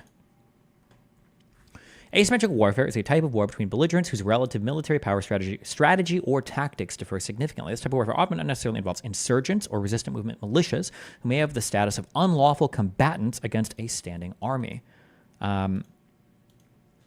Yeah, asymmetrical warfare means more than just like big versus small. Like there's a connotation of a bunch of different types of tactics and strategies involved in order to make use of your relative weakness or relative strength. I think the way you put it is an interesting one. They're exploiting that asymmetry. Yes. That's right, because this is an asymmetrical war, okay? Do you think Israel exploits the asymmetry at all? Do you think they exploit the fact that they have way more power than the Palestinians? Dave, Israel, in terms of this claims about genocide and being leveled at Israel, which I think is a smear, just think about it this way. Israel could level the place tomorrow. They could have done it on October 8th and 9th and level the entire country. They could do it, but they won't do it. And Hamas can't do it, but they would do it. If they had the military capacity, they would kill every Israeli tomorrow. Do you not agree with that? Okay, so I just want to jump in here because I do want to ask a question about that, because I have shown aerial footage. There have been Doctors Without Borders that have gone there, that have worked in tons of war zones and have written pieces saying that this is not a regular war. Like, it looks like they are raising the place. And when I see, again, of course, someone will always say that's propaganda here, but when I look at it, it does sort of look like they want these buildings fully collapsed. And then how do you explain the death toll then, right? Like, if Israel really truly just wanted to kill as many people as possible, how is it that we're how many months in and did we get back to 30,000 after we knocked off 12,000 unconfirmed deaths? Like, how is the number that when 2 million people are in such a small area? Like, shouldn't the number dead be so much higher if Israel's goal is truly to just like destroy and kill everybody and blow everything up? It's not helpful to the pro-Israel side when Jared Kushner jumps up and talks about how profitable the property would be. And so I do want to jump into kind of what Israelis are currently protesting. I actually got a phone call today from an Israeli newspaper who was saying we would like a comment from Candace because the Israelis are believing that some of this was a false flag. He had interviewed some Israelis on the ground, and they think that, you know, there's a larger plan that's at bay. Now, that sounds crazy unless you read the Jerusalem Post article, which came out earlier this week. I covered it on my show, where they are saying that there is no question that the Israeli government knew that Hamas was going to kidnap 250 people. I want to read it to you verbatim here because I don't want to misquote the Jerusalem Post. Obviously, none of us would say the Jerusalem Post is anti-Israel. Saying that somebody had, also, I like how she's like, well, of course they can't be anti-Israel. They have Jerusalem in the name. Of course, nobody would accuse. saying that intelligence was ignored or there was sloppy work or whatever by the military is one thing. It's much, much, much further to say false flag. Those are two very far apart claims. Now, maybe this is evidence for a false flag if you want to say that, but these are very, very, very far apart claims. But or anti-Semitic. The headline read, the IDF knew of Hamas's plans to kidnap 250 before October 7th attack. The IDF had precise information about Hamas's intentions, but due to prevailing conceptions in the security establishment and possible negligence by officials, the warning signs were not acted on. Now you can go ahead, you can read that article, guys. We'll drop it in the link. And I do want to say, this is kind of gets into what Charlie Kirk was saying instantly about any of us who have been to Israel. Just like it's a very long time for them not to respond. I've been to Israel, you've been to Israel. It's very small, and it feels like there's a military presence every 5 feet. It's actually scary going into the country. They're so secure. You see women holding, massive guns pointing down at you in the airport. And so people were questioning whether or not they allowed this attack to go on, and they had this intelligence, and they wanted it to go on for larger regions. how many soldiers would have to be in on that the attack was being... Also, keep in mind, soldiers, everybody has to serve in the IDF. These are your ordinary citizens, and not just any citizens. They're Jews, Jewish people that are here for a Jewish state, that are all roped into their singular nation trying to, stand against the world. How many soldiers would have to be involved in, stand down, don't go, make sure whatever you do, don't go south, let them kill, let them murder as many civilians as possible before we get, that's the fact that no evidence has emerged for that, despite how many people would need to be involved in that would be wild. Additionally, we know that Egypt said that they had handed Israel a report. What is she implying? That Israel let it happen and let thousands of people be killed and wounded and somehow covered the entire thing up? Yes, that is what she's implying. She'll never say it outright because she always just jacks off, but that is exactly what she's implying. Intelligence, and they wanted it to go on for larger regions. Additionally, we know that Egypt said that they had handed Israel a report and told them that there was something that was being planned. Ami, do you look at that and say, well, that's all a conspiracy and that's crazy, or do you think that's interesting? I just like to hear your feedback on that. What I would say to that is obviously everybody on the pro-Israel side especially wants a full investigation as to how something like this could have happened. The fundamental obligation of any government, first and foremost, before any other policy, and we all would agree here, is to protect its citizens, and everybody acknowledges that security failure. To infer this nefarious incendiary reason, to me, sounds very much like 9/11 truthers saying, hey, there was a lot of money to be made from the Iraq war, and we needed a reason to go in, so let's just let the planes hit the towers, and it's not really Saudi Arabia, and it's not really the hijackers, it was an inside job. Yeah. So to me, it has as much credibility. Upon hearing it for the first time from you here, that idea sounds about as credible as a 9/11 truther conspiracy. Yeah, sorry, I should add more here because the article was a bit longer. I didn't realize this was the first time you were hearing it because it did just come out yesterday, so that makes total sense. It's that they actually have the document. So a newly surfaced document has revealed, and this is the reason why the Israelis are protesting, has revealed that the IDF and the intelligence systems had detailed knowledge of Hamas's plan to raid Israel and kidnap 250 people weeks before the October 7th massacre. The document, which was compiled in the Gaza division, outlined Hamas's intentions and was known to top intelligence officials, according to a report by Can News.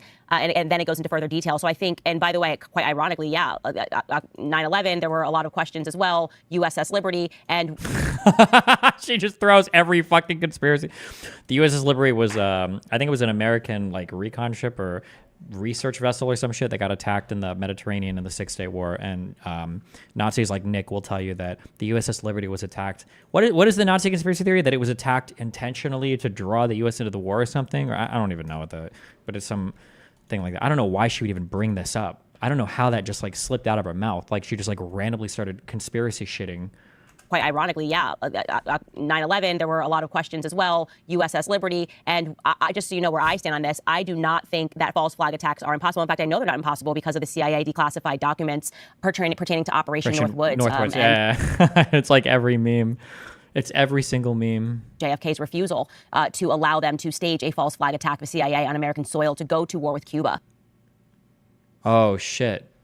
Does she think the CIA? Oh wait, isn't there a theory that the CIA killed JFK because he basically thumbs that plan down? Is that a meme? Do people believe this? Does she believe this? So if we accept that intelligence agencies, and I'm referring to America now, have attempted those things in the past, and now they have documents alleging that they absolutely knew something. Now they could have been negligent. That's entirely plausible. I do think, given a lot of the rhetoric, and I personally don't think Bibi Netanyahu is a good person. I do think he's quite nefarious, given statements he's made in the past, and he's been caught on camera talking about, don't worry about America, and we're going to do this to the Palestinians, turn the cameras off.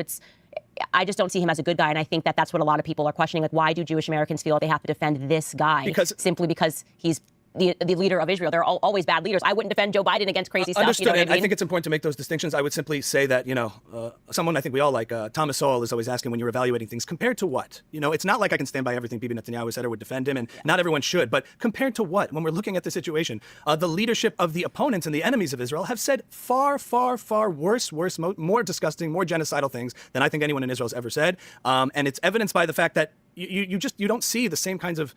You don't see IDF going in to a Palestinian home, dragging a body through the streets of Tel Aviv to mobs of cheering crowds. And I will say also, just as a point, that as we got into the weeds of the military actions here and what's justified in our discussion before, Dave, about self-defense, I know that argument from authority, everyone should be able to talk about anything. But it's to approach this topic with humility as we all sit here comfortably in armchairs in the West, commenting on our microphones and on our podcasts, as if we're military tacticians knowing exactly how to conduct a war. If we all accept the fact that war is horrible and war is tragic and war is ugly, like even the just war, if you agree that there are wars that are just, and you're never going to not have civilian casualties and collateral damage, not saying those terms as just buzzwords and just ways to evade responsibility and accountability, but we accept that in reality, war is hell and war is tragic, and you do the best you can, but I don't even know how this is responding to what she said at all. I don't know what the fuck we're talking about. I just think it's really, I always find it really frustrating, and it's kind of just rich to see people, all of us, everybody kind of commenting on this as if they know, if Israel's just in responding to October 7th, we can tell them, not the IDF, not the military experts on this who are trying to conduct this war,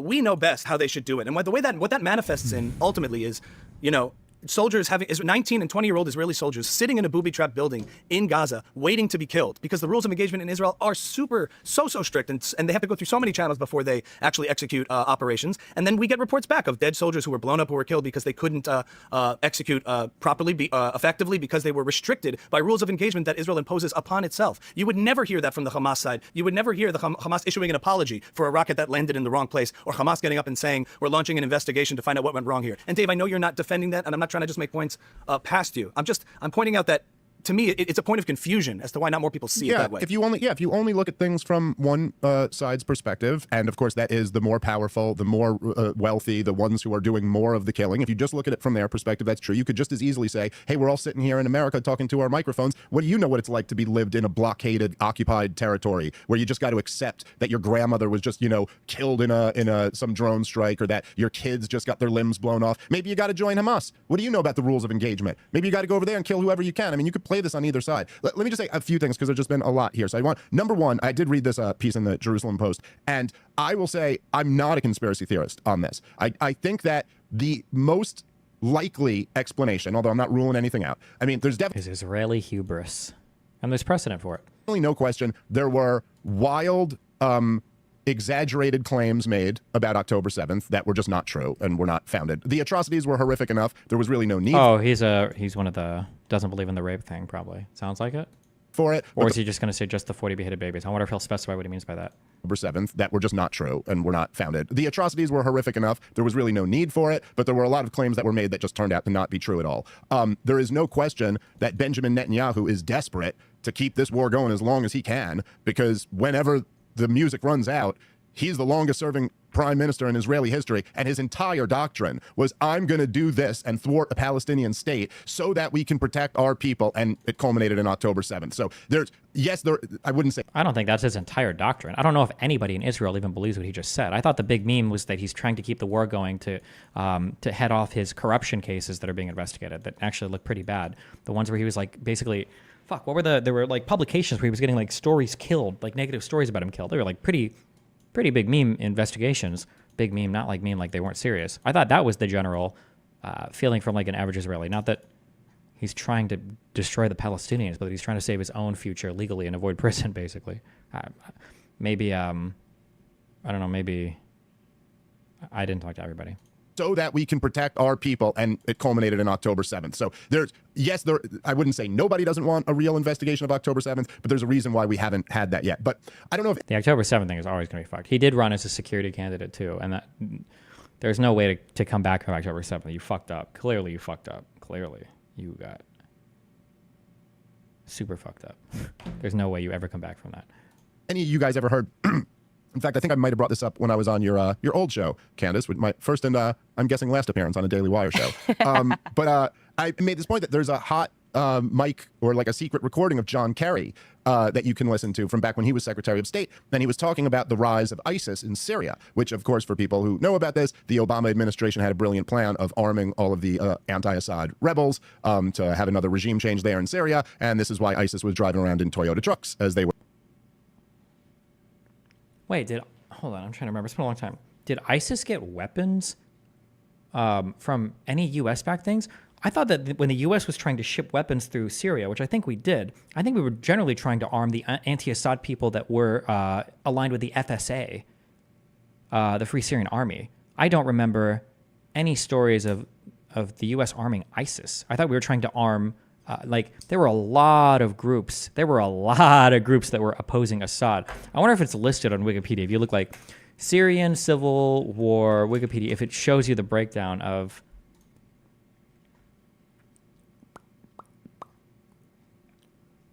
There were so many different splinter groups. Al-Qaeda, I think, was involved even, among other. I mean, that's a name you recognize. But I think usually that's who people criticize. Oh, we armed Al-Qaeda again, because they might have been fighting on the side of the FSA, I think, against ISIS.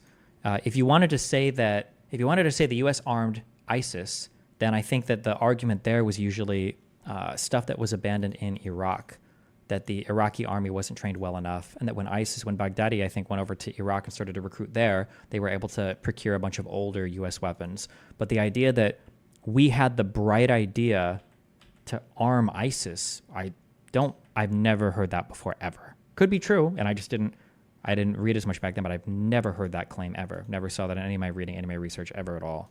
Show, Candace, with my first and I'm guessing last appearance on a Daily Wire show. But I made this point that there's a hot mic or a secret recording of John Kerry that you can listen to from back when he was Secretary of State. And he was talking about the rise of ISIS in Syria, which, of course, for people who know about this, the Obama administration had a brilliant plan of arming all of the anti-Assad rebels. That doesn't just mean ISIS. There were lots of different factions that were fighting in Syria throughout that civil war. To have another regime change there in Syria. And this is why ISIS was driving around in Toyota trucks as they were taking over parts of Syria and parts of Iraq. And John Kerry... I don't know if that just doesn't... I don't believe it. I don't believe he knows anything about the Civil War. But I don't know. Kerry is talking very candidly about this. And if you remember, this is around the time when Obama called them the JV. Wait. So does Kerry leaked tape talking Syria where he says they armed ISIS? Or... The failure of American bullshit defended U.S. Wait. In leaked audio. But Kerry also expressed sympathy for the Syrians' demands that the United States intervene more forcefully amid Syrian and Russian airstrikes against civilians, telling the group that he lost the army for using military force against the regime. Comments came at the meeting.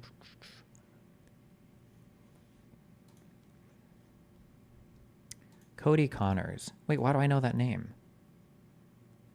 Cody Connors. Was he the old head of EG? Cody. I don't know why. Why do I recognize that name?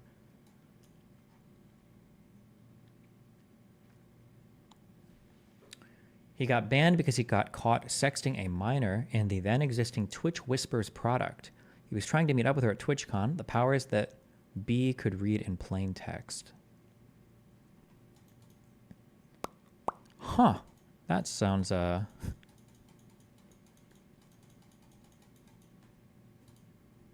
like something people might have heard before. I wonder if it's true or not. Who knows? I don't know. Okay. Wait.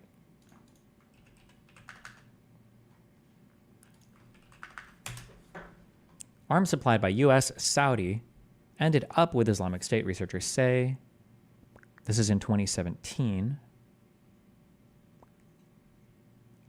Said most Islamic State weapons were looted from the Iraqi and Syrian armies. Some were originally provided by other countries, mainly the U.S. and Saudi Arabia, to Syrian opposition groups fighting against President Bashar al-Assad. Fighting stark countries, the countries inherent supplying 12 cases of weapon reports by the United States that ended up in Islamic State's hand, either captured on the battlefield or acquired through shifting alliances within the Syrian opposition.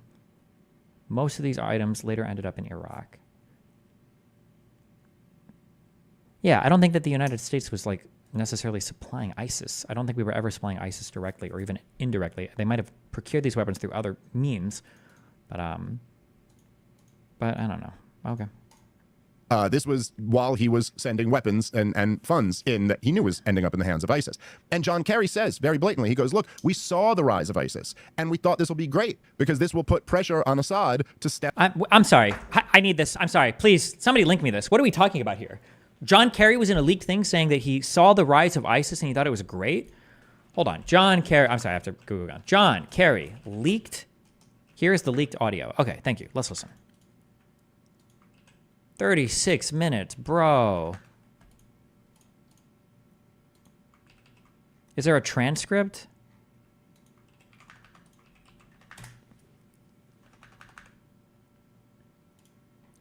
Do you find that if there's a topic that you debate for a long time, when new development or info comes out, you will easier come to the opinion that fits their side because it could give points to the other side? I try not to. Control F. Thank you. I don't need this.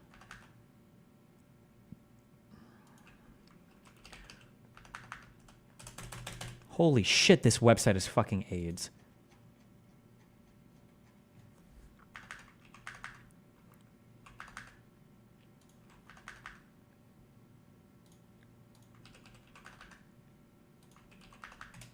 Okay, I'm a bit, I don't know how to act as a diplomat. I fail horribly in that. I think a Nusra front is waiting us too big. There was an enforcement mechanism right now. A lot of us have been fighting for one.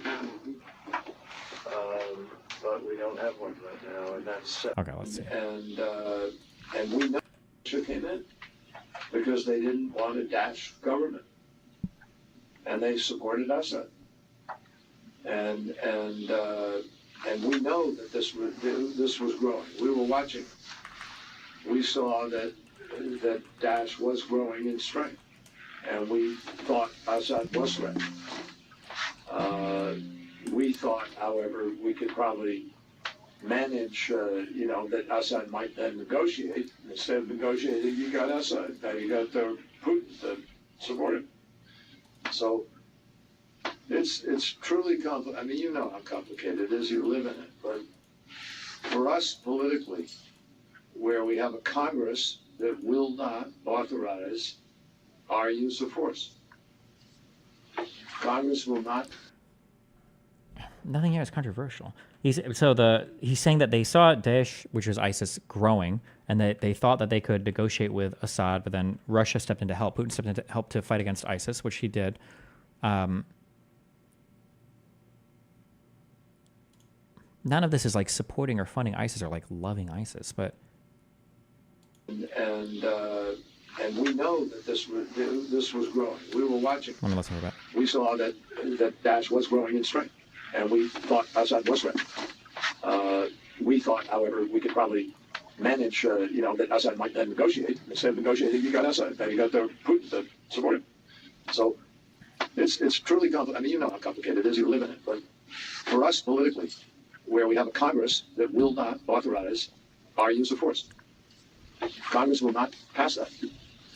And so we're trying to help the best way we can. But we finally decided the best thing we can do is try to find a way to have a political solution where the opposition is part of the government. And you can have an election. And let the people of Syria decide. Who do they want? You don't believe in an election? Let's go and elect Hitler then. Yeah, I don't. I think that there is accountability to that person. He killed a million. Well, why can't you have accountability at the ballot box? And what? Why can't you have an election run by the international community? Which we don't trust already. Okay, then. Well, you got to start somewhere. Okay, if the international community sets up an election under the strict... Okay. Hi, baby. What's up? Oh, yeah. Somebody linked me if you wanted to see like a list of the groups that were fighting at one point in time. Jesus.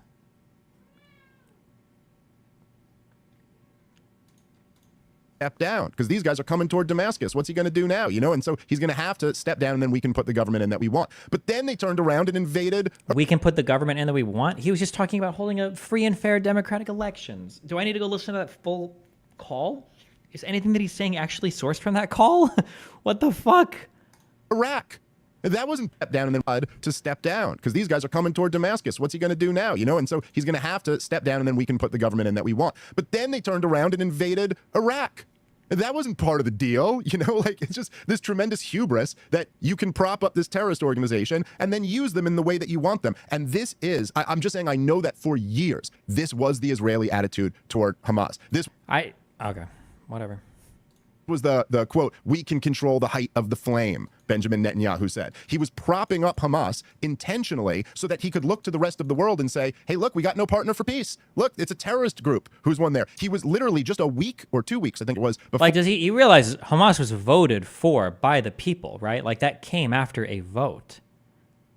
Like, or October 7th, he sent the head of Mossad into Qatar to make sure, because some of the funding to Hamas had slowed down, so he sent him in there to make sure the funding continued. This was his strategy. By the way, this has been acknowledged, again, by, we could go through a lot of quotes on this one, by all types of people at the top level of Israeli government. It's been reported on in the Jerusalem Post, the Times of Israel, Haaretz, the New York Times, Washington Post. It's been widely reported on. But I think this was more likely what happened, that they totally underestimated Hamas's abilities. And they did not think at all that they could pull off something like October 7th. And it seemed from what I've read about it that even when they were getting this intelligence that was like, hey, they're planning something here. They're planning something big. It was like, yeah, they'll never pull that off. We don't even really have to worry about them. Israel has, for the last 20 years, been much more concerned about the threat of Hezbollah, much more concerned about the threat of Iran. They're totally downplayed Hamas as this little like punk gang that like couldn't do anything to them. So I'm just saying, that's like kind of true. He's like right on that, but Jesus. Is there a bigger conspiracy involved? It is possible. From everything I'm looking at, it seems pretty likely that that's just the easiest explanation, is that Benjamin Netanyahu had tremendous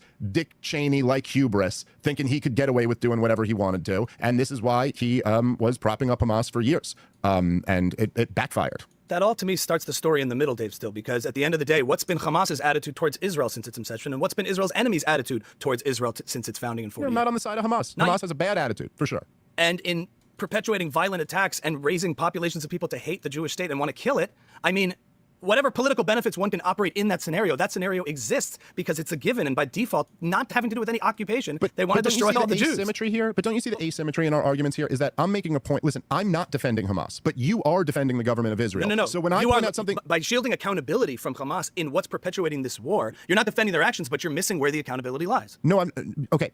Again, I'm not defending Hamas. I'm not shielding them from accountability. But you are defending the government of Israel. So when I point to something that Israel's done horrifically wrong, that there's just like no excuse for, you immediately pivot to how bad Hamas is. Only because I agree. Hamas is... Okay, I'm bored. Okay.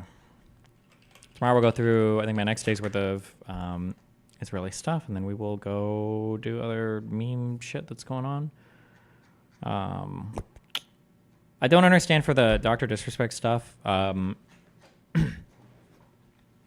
I feel like I've heard for so long people say that they were worried about like potential lawsuits or whatever bullshit. I don't know why they ever felt that way. I'm not sure if there's like some other part to that story that I just didn't hear, but this story has been known since basically Dr. Disrespect got banned. I'm surprised that it's been under wraps for so long, considering I think about a year ago I started to hear about it from people that I wouldn't expect would keep those secrets, but yeah. I don't know. I feel like there's got to be more to it, but who knows? Yeah, I love you guys. It's been fun. Good luck. Ripperino, you're confirming this, or is it all secondhand?